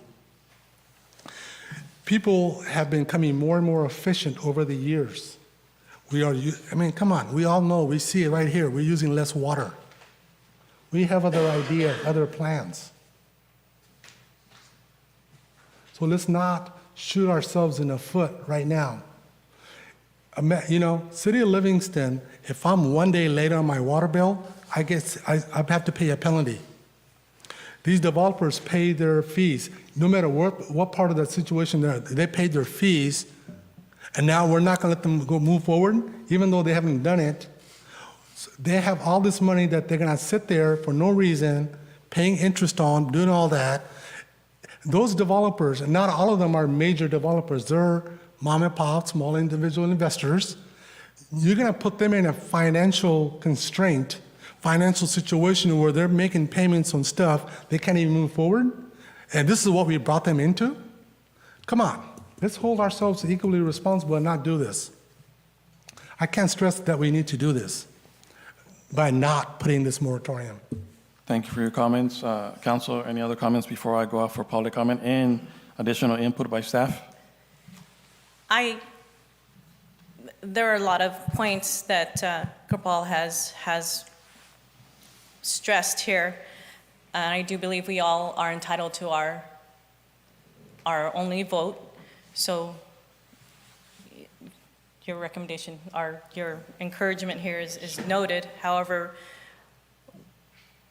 we have our right to decide on what we're going to do. But there are lots of indications here, one being that we have hired a community development. That's a big step on our part. We are making these strides in improving the infrastructure, which occurred tonight in regards to those purchases under the consent agenda. And then also clarifying that if things were to be put in place, we've already annexed some businesses to be in there, but now we're going to say, okay, now we got to halt your project, and we're going to halt also the ones that that have already come forward. But the one that's going to move forward is ARCO, because we can't stop their progress. To your comment earlier about pointing me out that I voted yes on some of these, and I voted actually no on the Main Street project because of the capacity that we weren't able to handle. So these have been priorities of the city of Livingston. Fixing our water has always been a priority. Making it health and safety, of course, it's a health and safety issue, but some of the points that were brought up tonight, you know, the part of us not being able to put out structure fire or something, you know, something happened at Foster Farms, we wouldn't be able to handle that if we weren't meeting the demand, or we'd have to take from our citizens. I know that if I were to call up Blaine and say, you know what, some wells went down, there's a fire, can our department hook up to your well? We're not gonna have our farmers are gonna come out and help us out. We got CAL FIRE, they're gonna help us out. So again, putting all these considerations of what we can do, and we haven't had that talk. Us as a council have not had that talk. We do have a one-year CIP, but we don't have that plan. Maybe that was a discussion amongst council members, but even during the time that you were here, they weren't actually put on paper as a goal, as a project in place that we need to work towards our infrastructure. Had that been the case when you were here, or other council members here, including our past mayors and Rodrigo's, our supervisor, knowing all these steps that we should have taken to prevent these things from happening, should have been written down into a 5-year plan. That's something that this council needs to be talking about. We know what we need to be doing, but we're not doing it because it hasn't been set as a priority. We say it's a priority, but we're not itemizing it to go towards it. We say it. So putting that as a priority, and I get it. You made another point that our single-family residentials, our multifamily residentials, they're not using that much water. The reports say that. It's our industrial, Foster Farm, and textiles. So let's shut them down. I didn't say shut them down. Listen to you. I mean, well, we're shutting down homes. I don't know, whatever. And that's something that I get. I know that was sarcasm because we can't shut them down. We can ask them, you know, during these times where it's critical to, we can declare an emergency. That's what this council can do. We can put those policies in place and set these emergency, you know, hey, you know what? In 2013 through 2017, our water throughout residence went down because we had the drought ordinance in place. So we saved water back then. So we can do the same thing here and continue to make room for new development.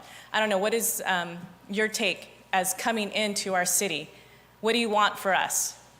Do you want us to grow, or do you want us to just halt business? Here we are tonight, we can make that decision. That's not fair. Well, he's our community development person. He's here planning. What do you see for Livingston? Do you want us to grow with businesses and housing? Well, That's an unfair question. yeah, I mean, Community director does not make those decisions. He goes by policy we set. That's an unfair position to put this. And so the first night of yours, we're going to say, look, you're going to have a 2-year break until this moratorium's over. And we're going to pay his salary. Then we don't need planning department to shut him down. If you're not going to issue any permits, well, we don't need them. Shut him down. Send him home. City of Livingston is now closed. yes, go ahead.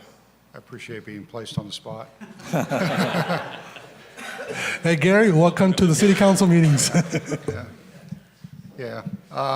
You know, I think as a planner, and being a planner for an umpteen number of years, 25 some plus years, I believe in responsible growth, that's for sure. I think you need to have all the mechanisms in place so that you don't stress your systems. You have to think about that. Something I mentioned earlier when I was at the podium, all the things that happen underground that we don't really recognize, but that's what it takes to make development actually flourish and come out of the ground. I think, I'll be honest, you're posed with some difficult decisions right now. Clearly, that's the case, and how do we grow as a community? I think we always have to ask ourselves that. We are remiss, our general plan is a bit dated and things that would provide you some of these guidance that perhaps you're looking for this evening. But we're not there right now. We don't have that new plan that then allows you to shepherd and look and consider what the master plans have to be in order to support all that growth. But you can't, you have to have the essentials. I'll be the first to admit that. You have to have the essentials, meaning you have to have water. Water is in essence no matter in our lives, that we as human beings and to exist. That is significantly important. And so if we are short, that's a challenge we are. It's the risk factor that you need to make that analysis. It's been brought up, and how, is the risk justifiable in the event of loss of property and loss of life should you have a fire, and catastrophic fires for some of these larger developed pieces of property have. Take Foster's, for example, or some of the larger buildings that we have in our community. That's something you have to be weighing for. You have to weigh that in. That's truly the case, because that's a liability that you will incur. I think that your city attorney may attest to that. That's a challenge that we would have on our situation in our books. Is that risk reasonable to you to go ahead and not weigh in on a moratorium, or is that risk in your best interest to place that moratorium on that you can actually begin to put your infrastructure in place? I don't think anybody here from staff has the answer in 45 days. We may have a plan in place that you begin to march forward with, and how you move forward with that in a logical and meaningful manner that you can begin to implement. You've just approved, as it was mentioned earlier, that for some of the infrastructures as part of your consent items. Those are things that are going to take you in a better spot. That's what I'm going to observe. I've been, and I have worked in communities, and I've represented clients in the private sector where there have been moratoriums put in place. Those who are in position know where they're going forward in the future and wait and ride that out and become successful in the end. There are, of course, the question about the mom and paws. But I don't think, we are creating great jeopardies to those mom and paw type of operations. Yes, you can remodel your kitchen. That's not an issue at hand.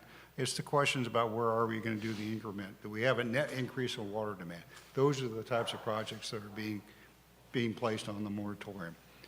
If we're not creating a net change in the pot, meaning an increased demand, then that project we can continue to issue out a building permit for. Yeah, I think a community always needs to grow forward. That's my other case. Certainly, if you go stagnant, that becomes troublesome as for a community in many aspects, inclusive of fiscal issues.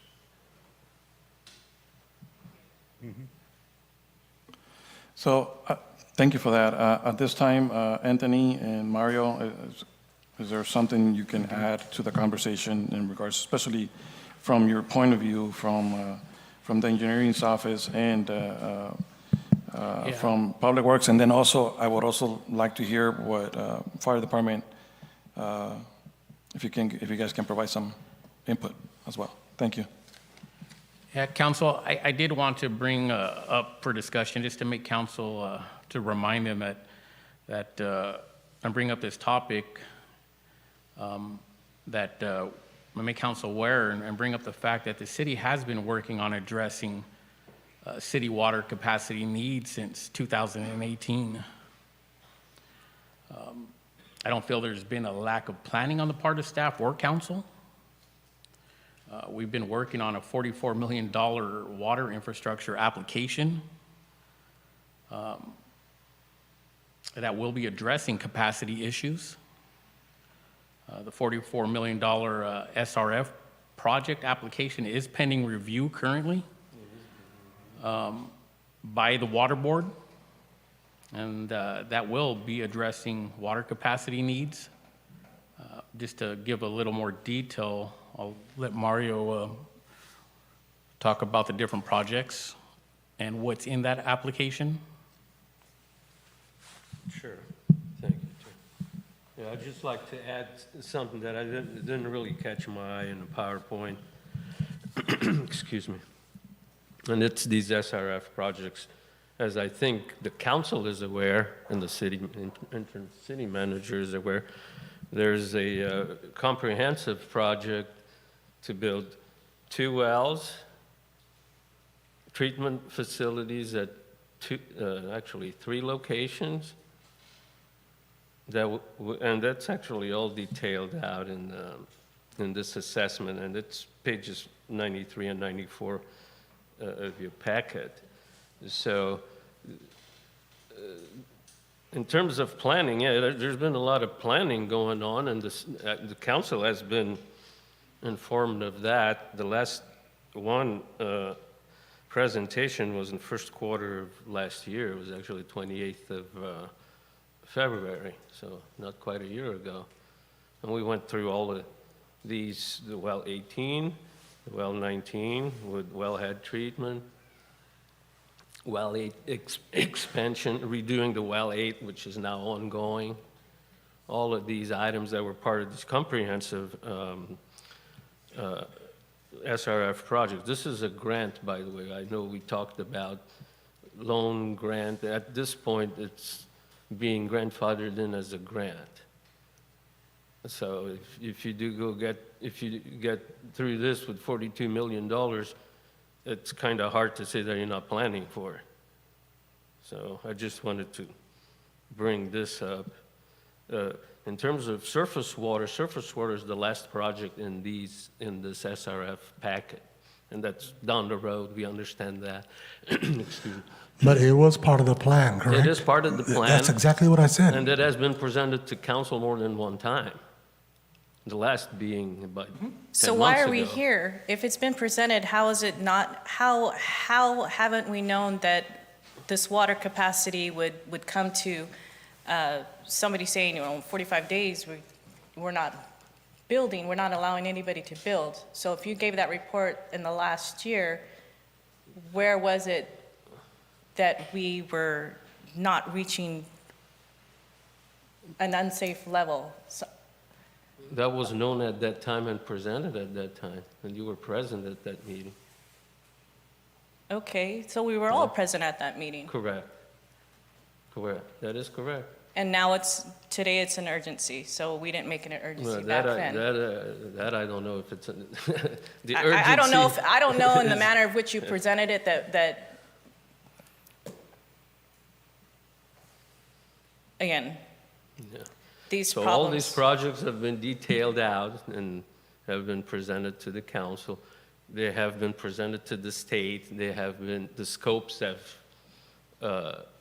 been adjusted as we go through with working with foster farms and making sure that the state is okay with the way things are being presented by the city. These projects are under review by the state right now at this point. As a matter of fact, the state has requested the assessment that our office prepared as recently as a couple months ago, and they're waiting for an okay from the city to share that with the state.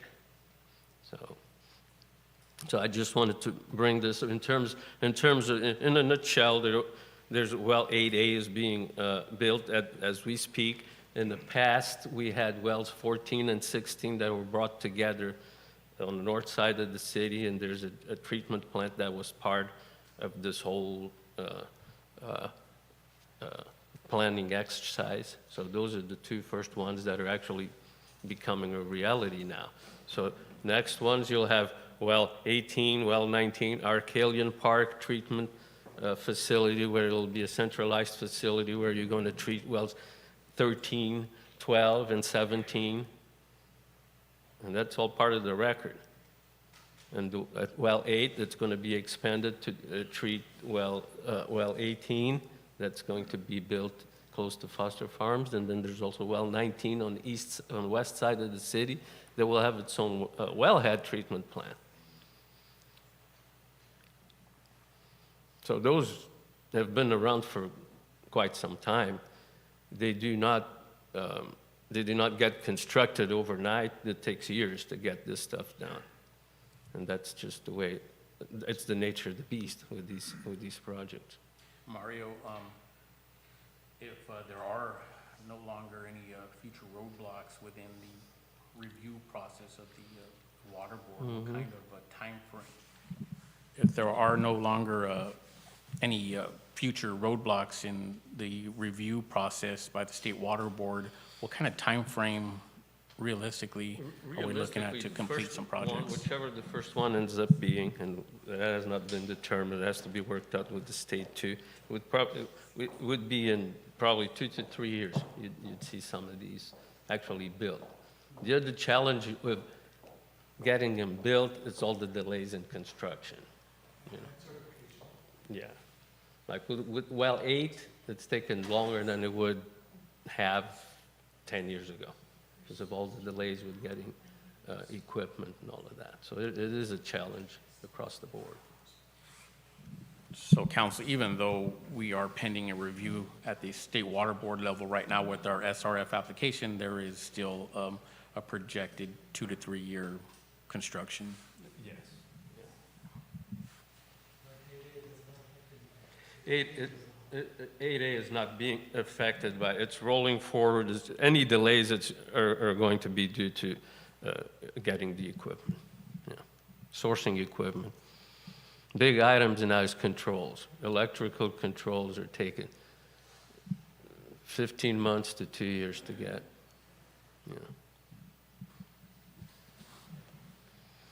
I'm glad I haven't lost my mind. I knew we were talking about surface water and all that. I knew that. It was part of the plan.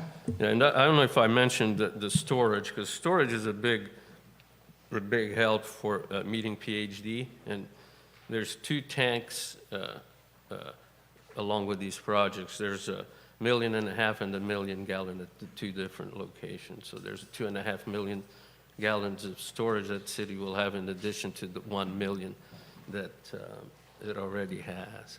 So.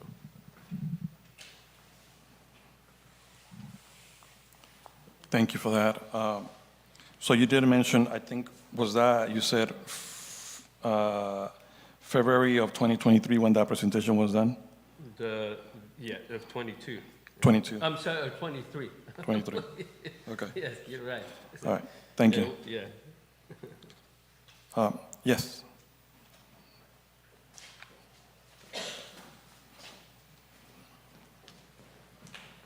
Hello, thank you for calling us, Mr. Mayor and council members. Firefighter Wynn invited me here tonight to help address some questions you may have for fire. He's a real expert, but just to talk about fire response here in the city of Livingston. I'm John Slate, Merced County Fire Department. I've got a Battalion 16 neighbors down the road. I've got some stations I manage, but we all work together. And talking about working together, so a residential structure fire response. So if we have a fire in a residence here in the city of Livingston, what you're going to have coming to that emergency is, some of you probably all well know, you're going to get 4 engines and a water tender. So we're basically bringing our water to the fire in instance. So each engine holds 750 gallons, plus the water tender has 3,000 gallons. So that's a great resource. And on commercial structure fires, the automatic response. So what we have right out of the gate, what's coming to the fire is going to be 5 engines and 2 water tenders. So that's roughly 9,750 gallons. Now, perfect picture, perfect world, we get there, we can knock that structure fire down right away with the tank water. And if we can't, we're going to hook up to the hydrant system. The hydrant system, great resource. But especially in the unincorporated, where I have most of my fire stations, where we don't have a hydrant system, where they're all off of wells, as you all know, we have to bring our water to us. And if we're going to run out, we have to order more resources and through mutual aid. So we always have that opportunity. We can order more engines, more water tenders. There's 19 stations within the county. There's a lag time. It takes time for those resources to get to that emergency incident and hook up and supply that water. As soon as we get several water tenders there and say the hydrant system isn't keeping up with the need, There's other plans of attack. We order more resources, we set up a drafting, we set up porta tanks, and we always make do. It isn't optimal. Perfect world, we have a nice strong hydrant, plenty of water, we can fight the fire, but there is other options. So we do what we can with what we have. Yeah, and are most commercial places required to have fire sprinkler systems?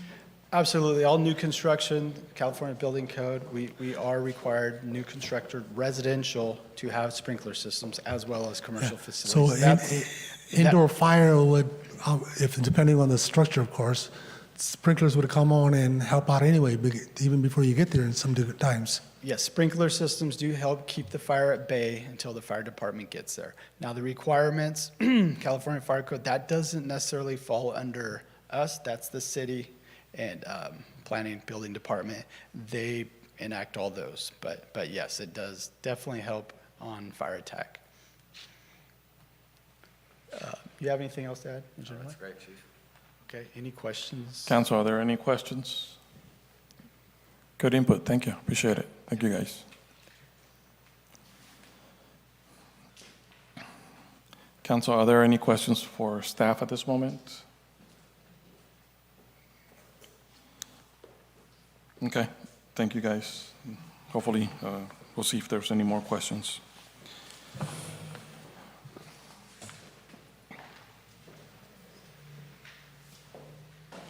So I like how a lot of information was provided, and it's obviously we are hoping for the best case scenario, but at the same time, anytime it's like for any situation we have to think and plan for and consider the worst case scenario.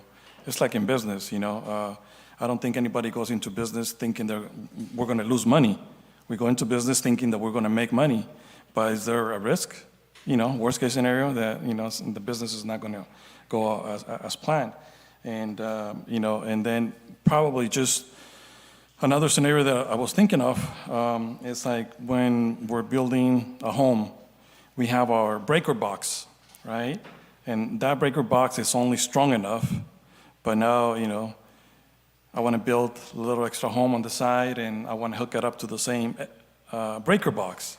Now, that breaker box is not going to be able to provide power to both homes, and it's kind of like very similar scenario that I'm thinking is our breaker box is our current water production. That is our breaker box. We're trying to add more. I mean, is the breaker box gonna shut down? That is one option where nothing's going to happen, and then we're just going to, go back to the breaker box and turn the breakers back on. But is that going to cause? Is there a potential? Is there a risk to cause a fire? We always run the risk. So it's very similar scenario. So I appreciate and we always hope for the best, but we also have to think and consider the worst case scenario. So we never hope for the worst case scenario, but reality is there's always that chance. Council, is there any other input? Questions, comments? Thank you, Mayor. This issue of water is not a new issue, as we know. It's a very old issue that we have to continue to keep from falling to the wayside. So for that, I can really respect Mr. Lopez in bringing this forward. We have to continue to talk about this because this is not going away. The information shared today has been very important and very vital to not just my own opinion, but making sure that we're all on the same page. But with that said, restricting or sacrificing or hindering projects and progress is not something I can endorse. We cannot set a precedence that we are not willing to play ball here locally. We continue to talk about growth and moving forward, and we have to do just that safely. And so what that means is having these conversations continually over and over and over again until we all get tired, as I know a lot of us are already. But that's just it. So thank you for bringing this forward. But my personal opinion is that we cannot hinder what's already been started, out of respect to everybody that's here today and voicing their opinions. So thank you, everyone. Thank you, Mayor. Yes, go ahead. The water issue has been going on for a long time. I've been here for 25 years now, and when I was running to get up on this dais, I talked to a lot of people that did vote for me, some did not, but I promised that I would look into and fight to clean up our water and to make it drinkable, and that is a promise that I aim to fulfill, and I will not stop until we can get something taken care of. And I think talks need to be continuous, every other meeting or whatever, but we need to get it sorted out sooner than later. Thank you. Thank you. Council, any other questions, comments? Is there any motions?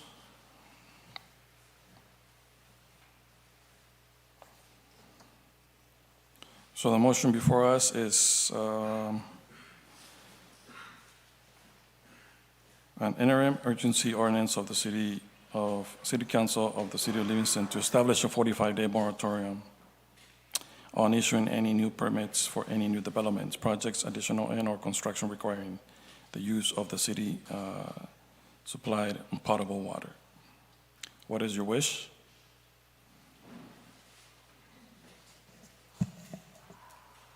How do we phrase that to not adopt? You just read it to put in, we just not adopt it. Don't make the motion. It dies.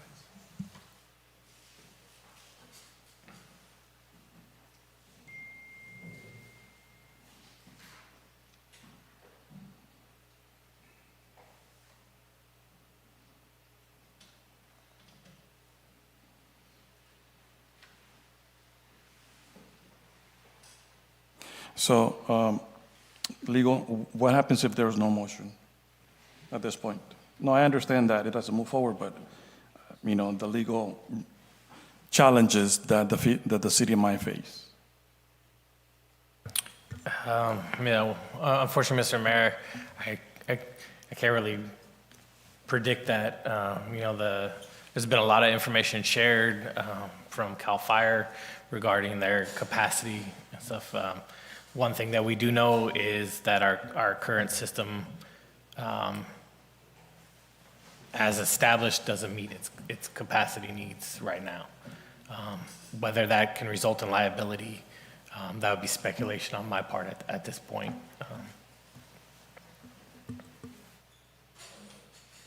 So, okay.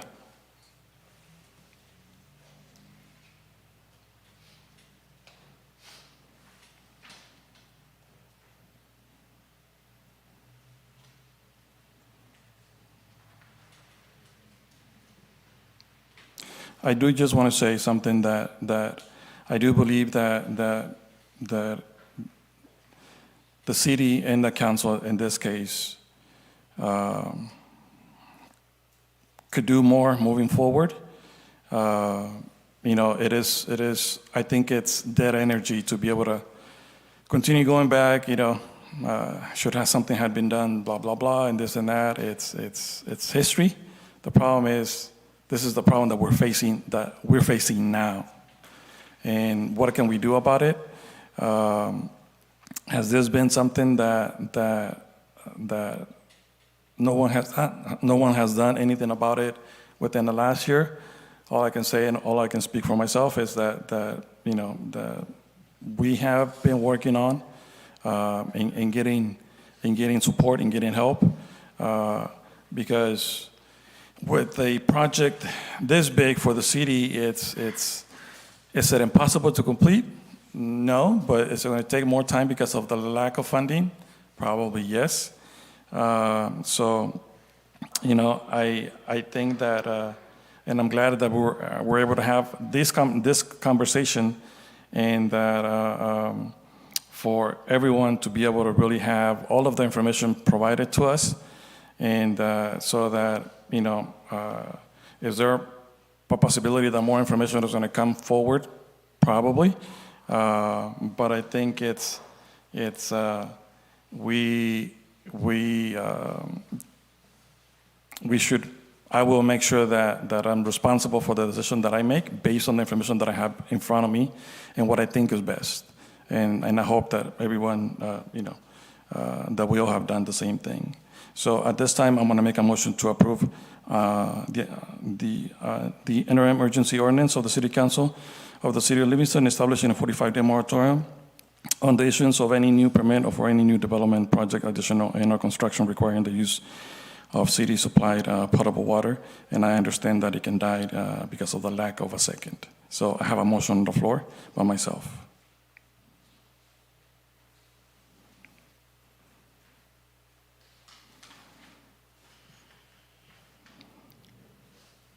So it dies because of a lack of a second. Next item, we have item number 6, discussion and direction regarding residents' concerns about Councilmember Maria Soto's residency. So this is something, and then again, if anybody else wants to add anything, this is something that had come to I cannot say to the entire council because I don't know for a fact. I just know that some members of the council receive some information. I know that some city staff received information. There was a few meetings ago, there was residents that came to the podium and shared concerns in regards to one of our council members having a concern of not residing within the city limits of the City of Livingston. And so once it has come to that point, the council can either ignore those concerns or you can either address those concerns. And although this is something that I asked to see if we could address that in closed session, but because it doesn't fit the description of a closed session item, it is something that has to be addressed in open session. So at this point, legal, what are some of the things that we as council or that we're allowed to do in this case? Is just ask the question and then just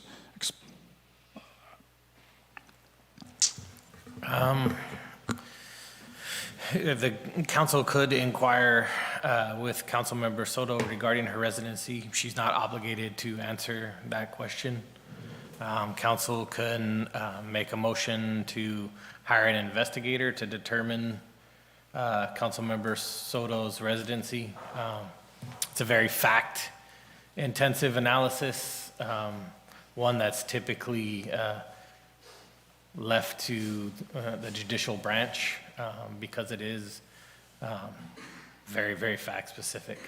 It teeters on the intent of the elected official. That would be one option. The council has no legal authority to prevent Councilmember Soto from participating. She is an elected member of the council. Even if there were some sort of finding by an investigation that Councilmember Soto didn't reside in the city limits, at most the council could do is vote on a censure motion. That would be the extent of the authority of the council.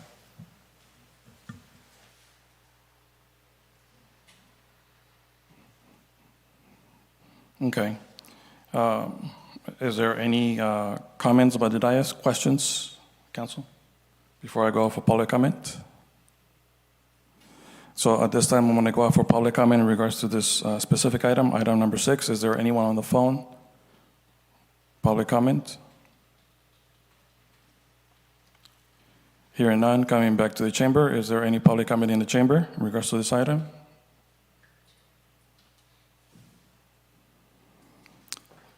Yes, go ahead. My name is Tilly Fennessy. The only comment I have is that I think it's ridiculous that somebody's going to challenge Ms. Soto's residency. She's clearly passionate about Livingston. I don't know what. The only thing I can think of is that there's some members of the community out there who were not happy about the recall results and are pushing this issue to hope to get her off of the council? I don't know. I just think it's absolutely ridiculous that we're spending time here questioning her residency. I understand there's an obligation because other citizens have brought it up, but I just don't see what other motive that citizens would have to challenge her residency. I think it stems from some negative energy that maybe they just don't want Ms. Soto on the council. And I just think that's absolutely ridiculous. Absolutely ridiculous. And I just think that maybe stems from the recall and that was not successful, and maybe this is just another avenue for them to try to, cause Ms. Soto more heartache. That's it. Thank you for your comment. Thank you. Is there any other comments in the chamber? Seeing none, bringing it back to the dais. So, Mayor, yes, go ahead. you putting this item on the agenda again after I already stated for the record that I live in Livingston seems like retaliation to me. Another thing is, I spoke at the Board of Supervisors meeting last week, and for me, just because none of you had the guts back then in April to stand up and defend the only woman on the council when Supervisor Espinoza came to me with revenge porn and threats of naked photos, doesn't mean that I'm not going to not defend myself. So again, this looks like an attempt to distract the fact that other things are happening in the community that you don't want me to speak on.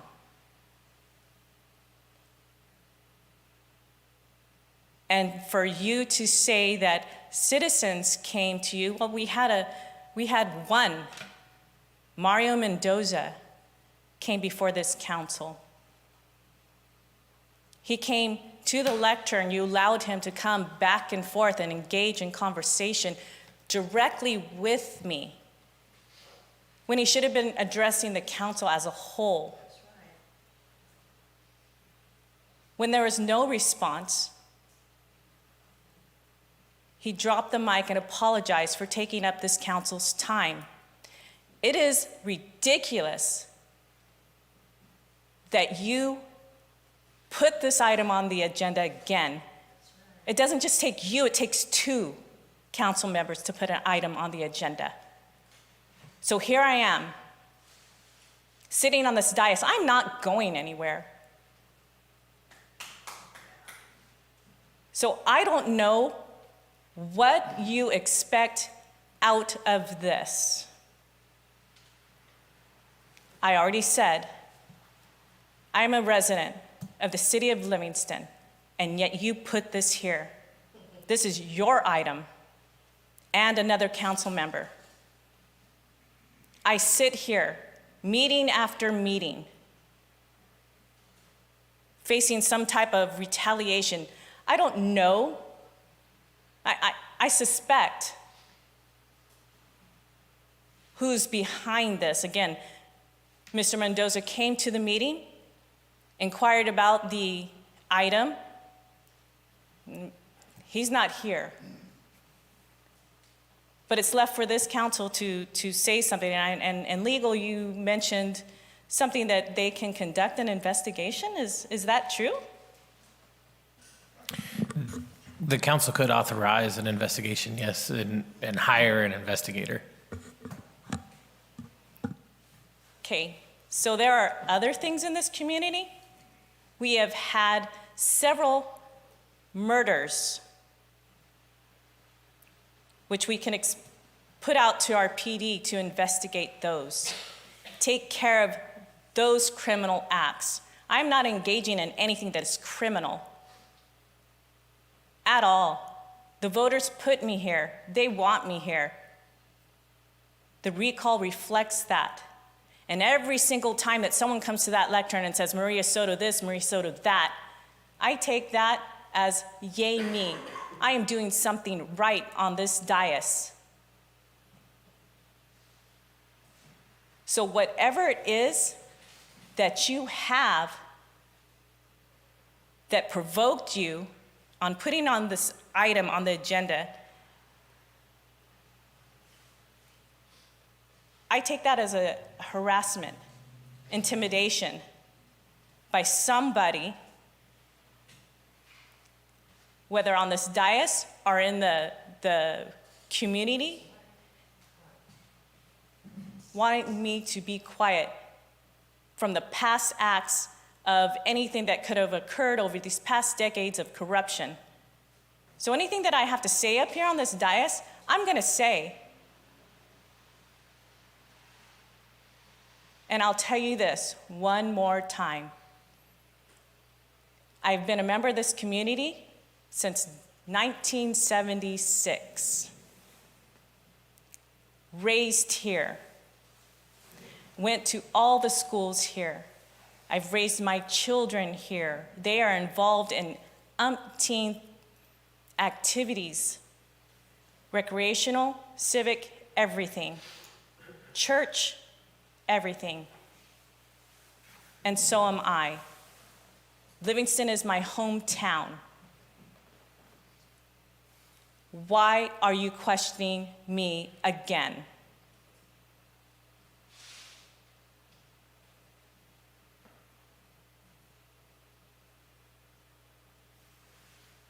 Come on now.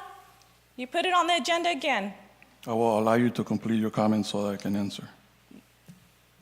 That was my question. I directed it to you. Why did you put it on the agenda again? Are you done? After you answer my question. So your question was specifically directed to me, to like, why did I put this on the agenda again? I did not, so if you allow me, please. I did not put an agenda before, so to say that I put an item on the agenda again, just to clarify it.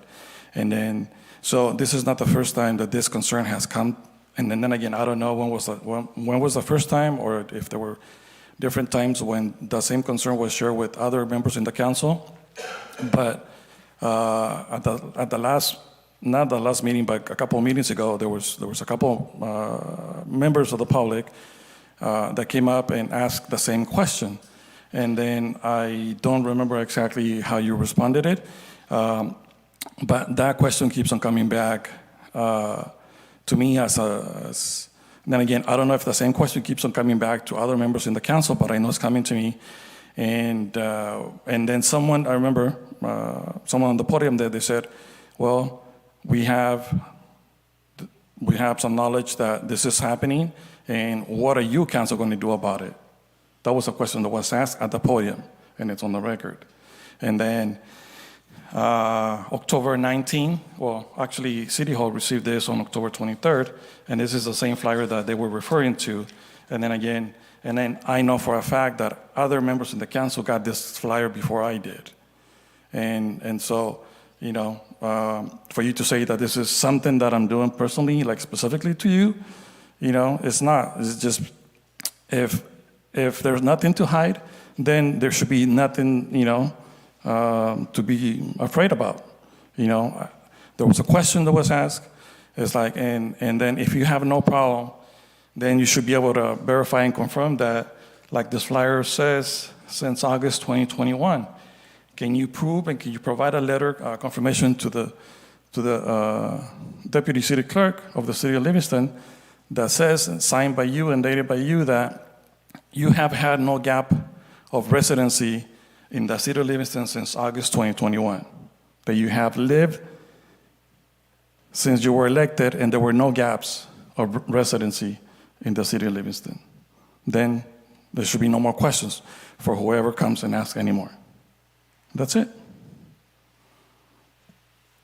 To answer your question, that was answered in the meeting in December. That flyer was also provided to this council, and I also saw the flyer. I stated that I'm a resident of Livingston, and yet that wasn't clear enough for you that it had to be placed on the agenda. So can you answer that question? Have you had no residency gap since August 2021? My residency is the same as it has been. My residential address is the same. Where I reside does not have to be put out there to the public, but my residency address is the same. And it's on file. And that's exactly what I said.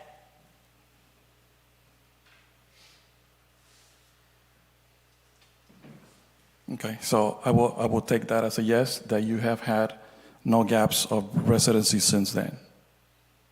I have lived in Livingston. Okay, that's it. That's your answer to the question. And I answered that. I answered that last month. So is this form of harassment done?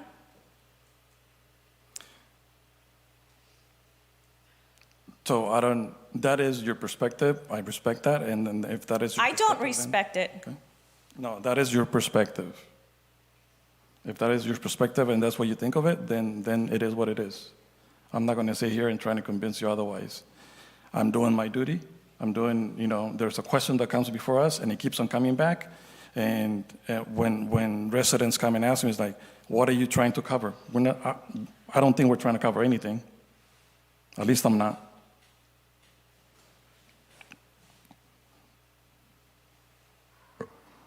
As far as I know, that question came before this council 3 times. And one was from Rodrigo Espinoza, in which he also said that there are naked photos of me. So with that being out there, I don't want anybody to know where I live and where I reside and where I sleep at night. So I hope that is very clear.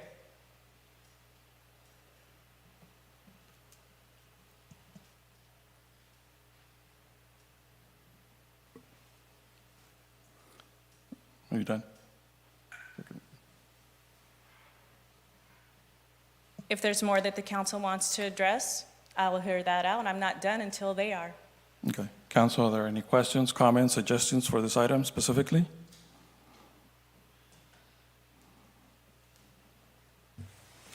Mr. Mayor, Yes. I know I shouldn't get into this, but sometimes age has wisdom to some degree.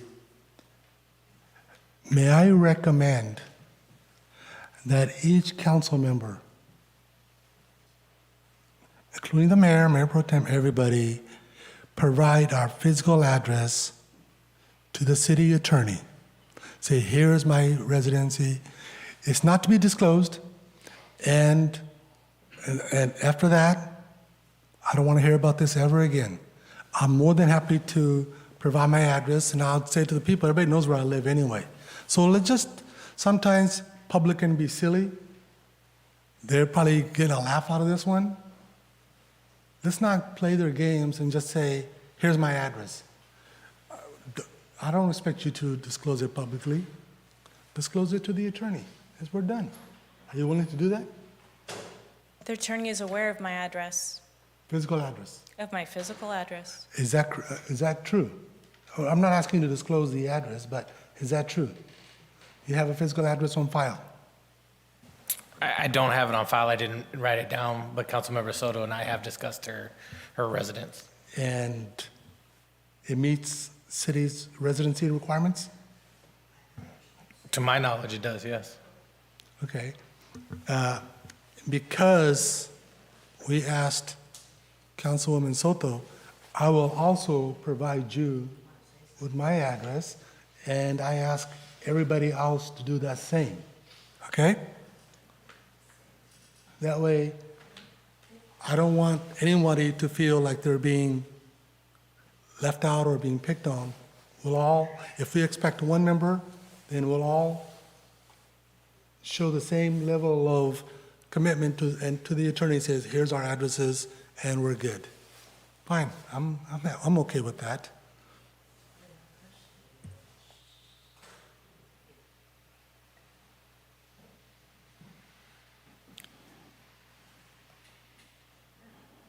Council, anything else? And then just to follow up, I mean, I have no problem with that. I think most people know where I live anyways. I mean, it's just like, they come and knock on my door all the time, so it's fine.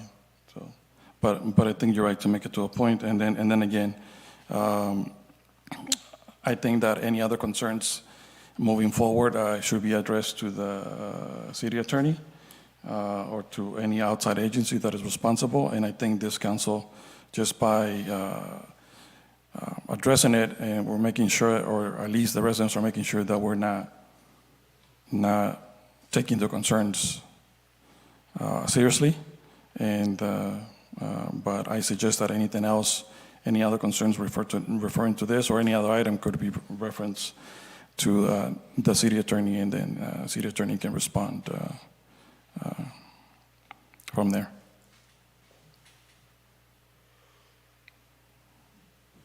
So with that, just so that it's clear,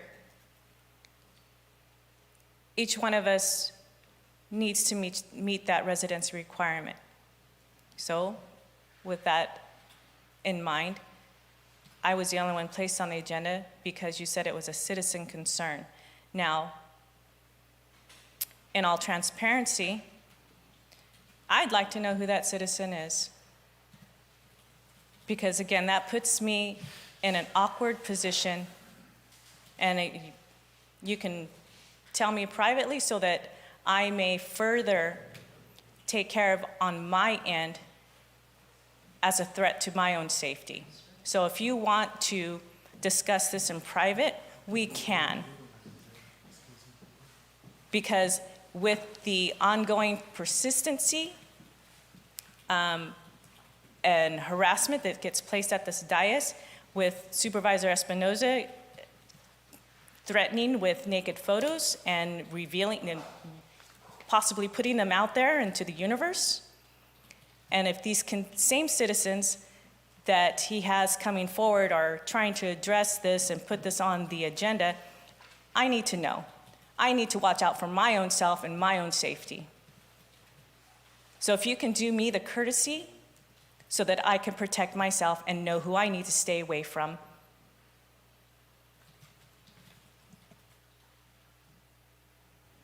I don't think I'll be able to provide any of that because, I mean, obviously if they came in confidence with any of us, then I don't think, that would be something that I would even consider doing.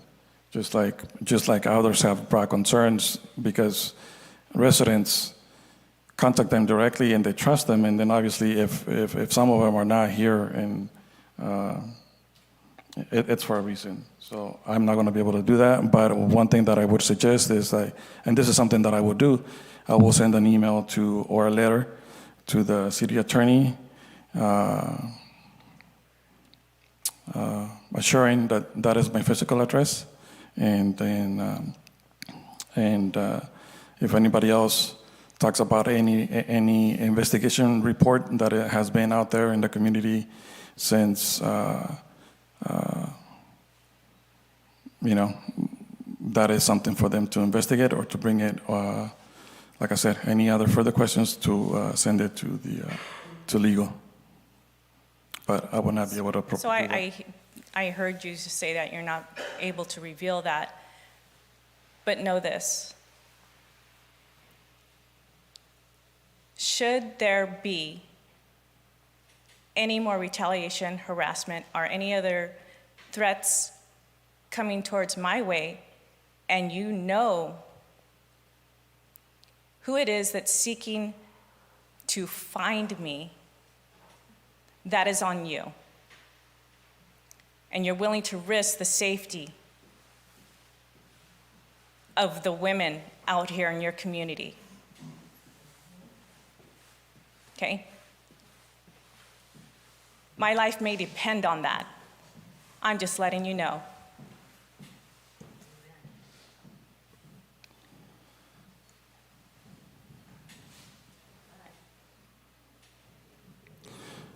Council, is there any other comments or questions? No, I think we discussed this item enough. And again, everybody knows where I live. Come visit me anytime. Have a cup of tea and cookies. No problem. I'm not worried about anybody, know where I live. Legal, so no, but in regards to this item, how do we move forward to move to the next item? It's a discussion item. There doesn't have to be any action Okay, taken. perfect. Just move to the next item. All right, thank you. So we're moving to the next item, item number 7, selection of committee members for the 4th of July Standing Committee. Mr. Lopez? Mayor, thank you. At the December 19, 2023 meeting of the mayor and the city council, the council approved the formation of a standing committee for the 4th of July celebration. As a standing meeting, each meeting of the committee will require Brown Act noticing requirements. Staff is requesting that the mayor and the council select the members of the standing committee, including the council members appointed for this committee. That concludes my report, Mayor. Thank you. Council, are there any questions in regards to this item?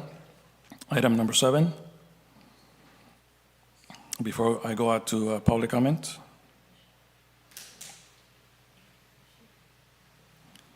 Okay, at this time, I'm going to go out for public comment. Is there any public comment on the phone?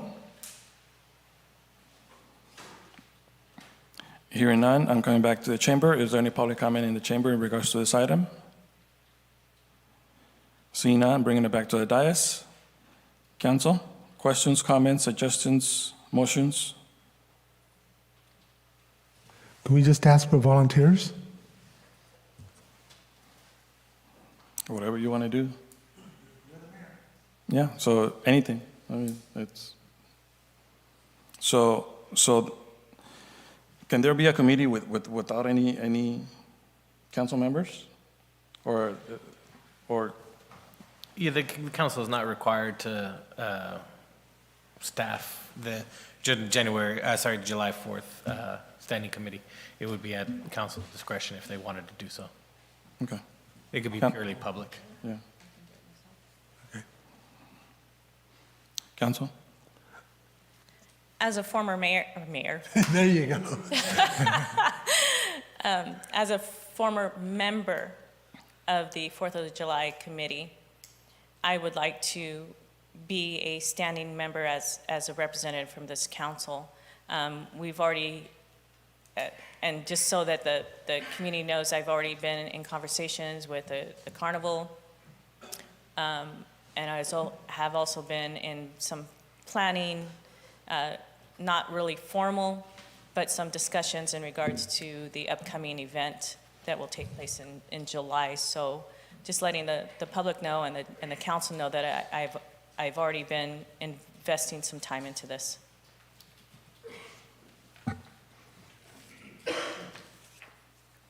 Thank you. Any other comments? Or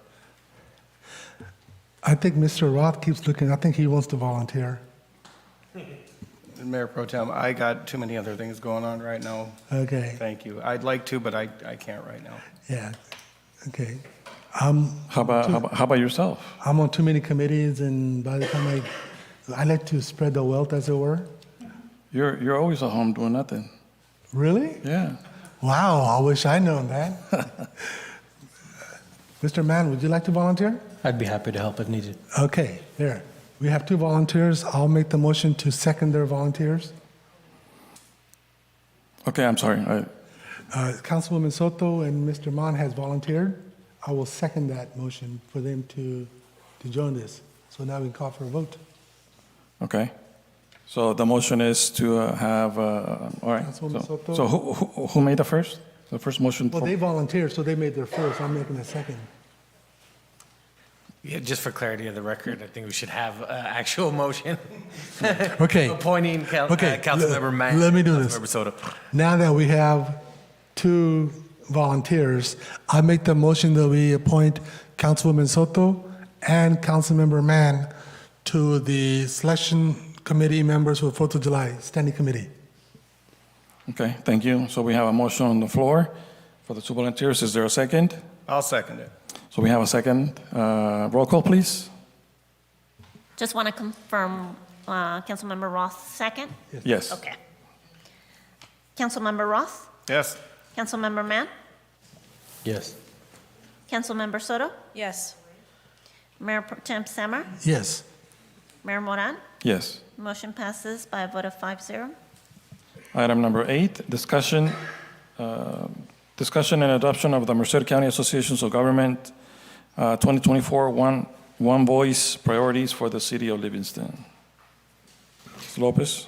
Thank you, Mayor. So this item, at a previous meeting, at the October 17, 2023 meeting of the Mayor and the City Council, Council members Roth and JT Mann were selected as the delegates for the One Voice trip. During this trip, the delegates, as well as other delegates from the remaining cities in the County of Merced, will be lobbying federal officials in D.C. for the priorities that have been established by the One Voice group. There have been some preliminary meetings that have gone on where there have been some preliminary conversations related to potential priorities of all the cities in Merced County. The delegates felt that it was really critical that this item come before council so that there's collective buy-in from at least the majority of the council. As part of the preliminary priorities that have been identified, there's 3 priorities that stand out from the city of Livingston.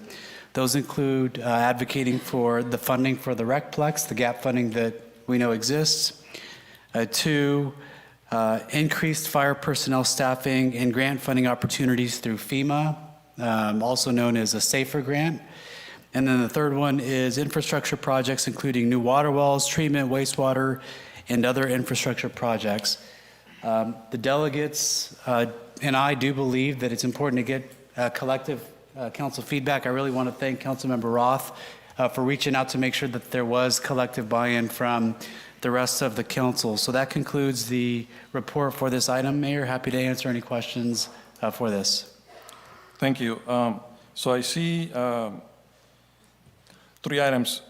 If this council decides, so it would be it could be either one of them, all 3 of them, or number 1 and then number 3, not necessarily in that particular order, it just depends. So there's always that option, right? Yeah, our preference, based on what MCAG has provided so far, 2 to 3 priorities is best. And then if they could be organized in terms of the top priority to the least priority, that would be great for us as well, Mayor. So thank you for mentioning that recommendation. Is that recommendation also has and I forgot to ask earlier about had these priorities been looked at by or recommended by the lobbyists from MCAG, just because they're the ones in Washington, they're the ones to be able to see which one potentially might have a better chance to be, to be of more interest. Has that been the case? So the lobbyist has been in the preliminary conversations. They haven't provided any feedback on the priorities, but I do know that just because of the region, collectively there are infrastructure projects from across the county that have been put forward as priorities, water and wastewater. And then the fire staffing item was something that at least 2 other agencies also identified. And so reading the body language on the Zoom, it looked like the lobbyist was making note of those items, that there was collective, we'll say, agreement just by way of bringing those up collectively. So I did note that they were, I think, making note of those items that everybody, or at least the majority of the groups or the cities had put forward. All right, thank you. Council, any other questions? Mayor, correct me if I'm wrong. Last year for the One Voice trip, weren't we limited to just 2 topics? I think if I remember correctly, it was ideally 2, but possibly 3. And that's my fear, is if they try to limit us down to, dwindle it down to 2, which 2 do you pick? And that's something that we're seeking guidance on. 2 and 3 seem like they're a little easier to connect with other agencies or other cities around us. But 1, the Recplex is also very important. So just seeking feedback from everyone here. I think our goal is to have all 3 in our pocket once we go over there. But if we are limited by the group, then again, seeking guidance. And if not, we can come back at that time if we are, if that's something we can do. I think you do make a very good point and something that I had noted down, but because you guys have been the ones attending those meetings, and then also I was thinking of how many other agencies have similar priorities, because then that means there's going to be more competition within those priorities. So could that affect our chances? I think it's also something to consider as well. Council, any other questions? I agree with the point that was addressed just now. The infrastructure projects, item number 3, I think that should be front and center, because if we're talking about our water issues here and item number 5, so on and so forth, we need to make that a priority, not just on behalf of Livingston, but because we're coming from a regional standpoint. And I think it is easier too with item number 2, because everyone is in this area is facing this, that you're collectively going there. Item number 1, that's more personal to Livingston. We want to make sure that we get what we need in order to keep going forward on that project that we have. But if we had to choose, I would look at 3 and 2 and keeping 1 in the back pocket so that it could be presented if 3 items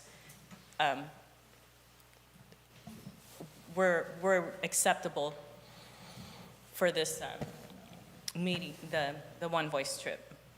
For 3, I think we should further narrow that down to possibly water wells and treatment. Do we all agree with that? To refocus that.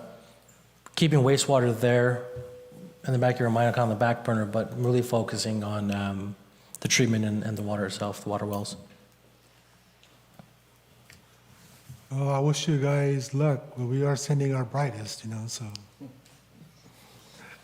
One thing, Mr. Mayor, is kind of deal with this, and I can't think of the name of the grant that we can get from the state, and fire department can help me on this. There is some money maybe available that we can have city write a grant from the state. Refresh my memory on that grant for the extra personnel funding. Thank you. I'm sorry, I just want to, huh? Safer grant, or is it safer grant? Yeah, it is safer grant. Robert Wayne, Merced County Fire. Yes, it is a safer grant. Yeah. That is the one that you can write to the state to safer grant, help pay for additional staffing. Thank you. It does have a time limitation on it, though. I believe it's 3 years for that specific grant. Thank you. Yeah, and the reason I want to mention safer grant is I'm pretty sure the funding through FEMA is never non-ending. It's always for a certain number of years anyway as well. So, in fact, while we're doing this, maybe through Mr. Lopez, are we doing anything on that safer grant, or are we moving? Is there anything I've been meaning to ask you, but I haven't had opportunity. Yeah, we have a meeting with the county tomorrow, and I did bring that up to the county CEO. And talking to Chief Pimentel, there are some questions about what agency is the eligible agency to request that funding, and it appears to me that it would be Merced County. And so I've offered up any sort of assistance that they need from the city of Livingston to help support, or any sort of data that they need. But we are having a meeting tomorrow to talk about that.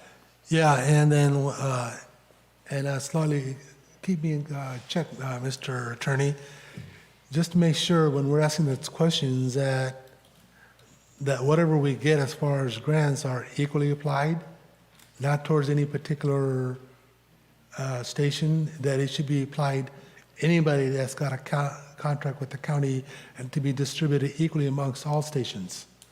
I wouldn't want them to, and I have nothing against, say 96 should get its equal share if the grant is funded as being applied to, then say Station 91 or some others. We should all get equal share.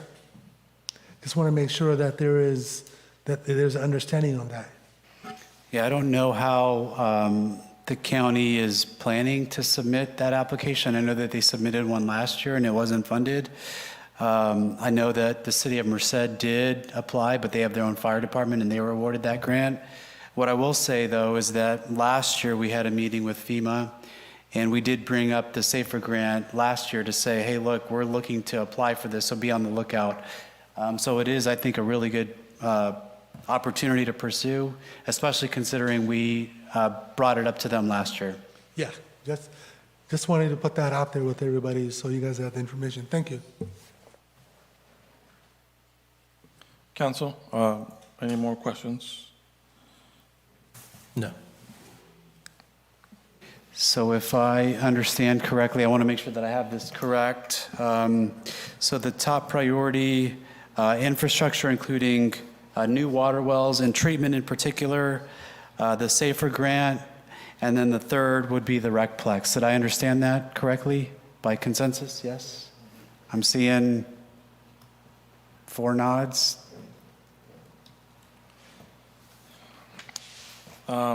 I mean, but before we get there, I think there's a couple of things, but, you know, I think, from my perspective, I think that there's probably more opportunities to get funding for fire personnel, and especially because we also, we're in the works of, we're in conversation with the county in regards to that MOU with fire. But personally, I think I would want to see number 3 first, number 1 second, and then number 2 as number 3. But then again, that is just, you know, because I think that there's more opportunities for us to, I mean, obviously we want to get all 3, but I think that there's more opportunities out there to be able to get interest in getting some support for item number 2.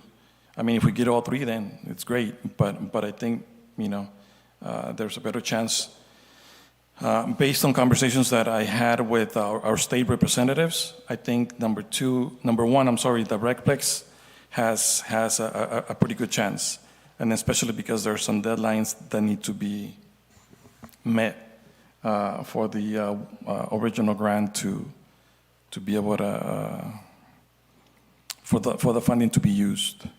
So, but that's just my opinion on that.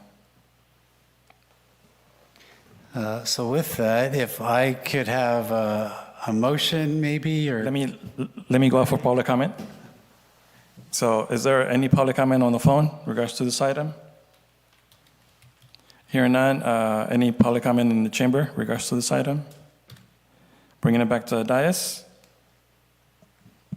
Yes, Mayor, so if I could have a motion for those priorities, that would be perfect for me, because I know that we had differing priorities here, but I know that whatever the council chooses to do, I'm going to push for all of them, but clarity would be preferred on my side, Mayor. So I want to make the motion to list as priority first, item number 3, 2, 1, for the adoption, let's see, well, where is that? What is actually the, well, those are the priority in listing them, 3, 2, 1. Okay, so we have a motion on the floor. Is there a second?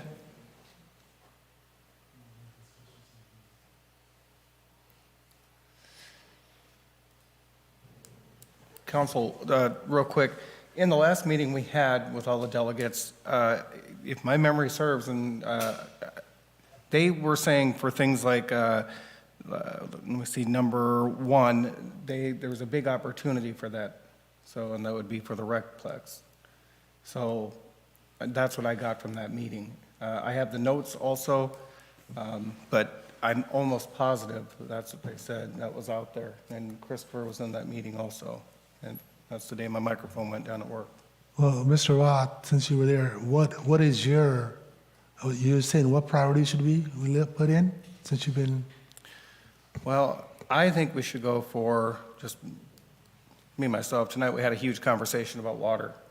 you know, and Yes. that was big. So that should be number one. Number two, for number two, I'd go with probably number two. Wait a minute, I I'm thought sorry. you said number one, you mean? That's what I meant. Number That's what I one. thought you And meant, okay. then- So basically. 312. 312, yes. Would you wish to amend? No. So, I want to just go ahead and just say, there's a motion on the floor. But if we really are taking these items seriously, and that when we came to council, we came before our residents, our personal priorities to bring to the citizens was clean drinking water and another fire department. And staff, you know, our own fire department if we could, but staffing, we know that that's been an issue. And I know that when we were all interviewed, those were our priorities. And I understand that the Rexplex, you know, that's for our youth. I'm about our youth and the programs that we need for our youth and elders. If there's a chance for funding, what you're saying is there a chance for funding, that's not going to change the way that I view our priorities for Livingston. Water, fire. And this is the whole reason why I wanted this brought up for discussion, so we can all come to a consensus on what we want to do and go for. and I think to Mr. Roth's point, I think that was, you know, by having, like I mentioned earlier, some conversations with the elected officials, they have expressed that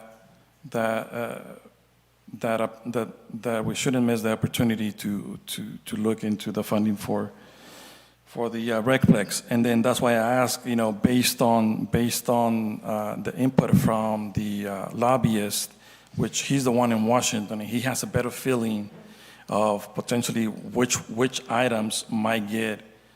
I mean, obviously we want all three of them, but if we get one, that's huge. That's 30%.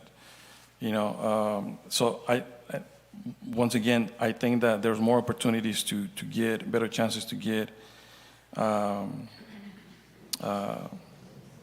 for the fire personnel. But at this time, there's a motion on the floor by Councilmember Soto. Is there a second? Mr. Lopez, before we continue on, can you share what you just mentioned to me about possibly combining the two? I think that was a genius idea. Yeah, so one of the things that we could do is, because the Recplex is essentially a piece of city infrastructure, what we could do is that infrastructure umbrella be the water facility and then the Recplex as well, so that we can combine those. And I think it would work. Okay. So if I can make an amendment to my previous motion, is that item number 3, which would include the Rexplex funding and within the infrastructure projects. And now we're just left with 3 and 2. And we're actually taking up 2 priorities to Washington, correct? So it's all the 3 that are here. We're just packaging that up as infrastructure, being water infrastructure as well as the Recplex. And I think there's probably a really good opportunity to have the Recplex also serve as an emergency facility in the event of things that pop up, emergency sheltering, emergency cooling, evacuation. So I think that might be a pretty good nexus even with FEMA. So combine it with 3 or number 2, doesn't matter. Yeah, combine it, let's go 3, combine it with 1 and then 2. Just take all 3. Combine them. Just take them. So just go ahead and re-amend it. It doesn't matter where you put it. So just. I already said it, I already put it. Yeah. Do you mind restating it? I'm getting old. What would be the correct way? No, Councilmember Soto, the amendment that I heard, and please feel free to correct me, was to combine priority 3 and priority 1 into the number one priority, and then priority 2 as the second. You did it. So if I heard correctly from Mr. Lopez, is that item number 1 can fluctuate between being an infrastructure project to a safety, which falls under item number 2. So at the discretion of the members, no, is that correct, or am I? This is where the lobbyist comes in, because the lobbyists may say, hey, that RecPlex funding is best suited to have that conversation with FEMA, or they might come in and they might say, well, that's a really good environmental protection agency discussion because of this bucket of funding that they have. So it's really the lobbyist helps navigate which department would be best suited for. There were conversations that we had with the Army Corps of Engineer where they discussed certain infrastructure projects, but then other infrastructure projects were discussed with EPA. So it just depends on where the lobbyist thinks the best opportunity is for that. And what will happen is on the One Voice trip, the delegates and I will be separated in different groups. And so it's more likely than not that we will not be in the same group because, Councilmember Mann may have a meeting with the EPA to talk about an infrastructure project. And then Councilmember Roth may be talking to FEMA to go over funding for the SAFER grant. And so that's how they divide and conquer. And based on the priorities of the collective region, that's how they'll set up what they call the strike teams that are made up of 6 delegates in each strike team. So it just depends on how those meetings get structured. So there is a bit of flexibility that happens. We rely on the lobbyists to make the call on who should be where, what meetings we have, and how it all pans out. Okay, so you want to re-amend? So let's re-amend that motion. So we're going to take priorities number 3 and 2, and item number 1 can be at the discretion of the delegates and our lobbyists that attend, because, well, Am I confused now?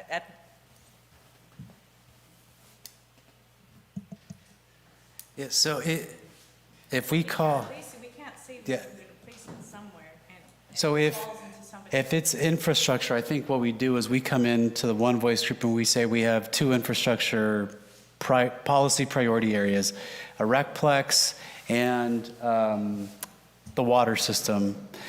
If they come back and they say, well, that infrastructure RecPlex might be better suited for FEMA because of funding that's available for an emergency shelter, then I think we let them make that call. But for us, I think for the council, that's an infrastructure project for the city of Livingston. And then the second one is the SAFER grant, which is the FEMA priority for public safety. So here's a suggestion. For the motion to be item number 3, number 1, and number 2, instead of making a decision to throw number 1 into number 3, so just go 3, 1, 2. 3, 1, 2, that's... Go ahead and do that. Yeah, but right now there's a motion unless you cancel your motion or just, You can make amended. No, I'll rescind my motion. there you go. Go ahead, Mr. Mayor. On you. okay. I make a motion for priority to be number 3, number 1, and number 2. I will second it. So we have a first by Mayor Moran, a second by Mayor Pro Tem. Roll call, please. Roll call, Councilmember Roth, Yes. Councilmember Mann, Yes. Councilmember Soto, Yes. Mayor Pro Tem Samar, Yes. Mayor Moran. Yes, Motion passes by a vote of 5-0. thank you. Next, we have council directions on future agenda items. Okay, hearing none, meeting adjourned at 10:35.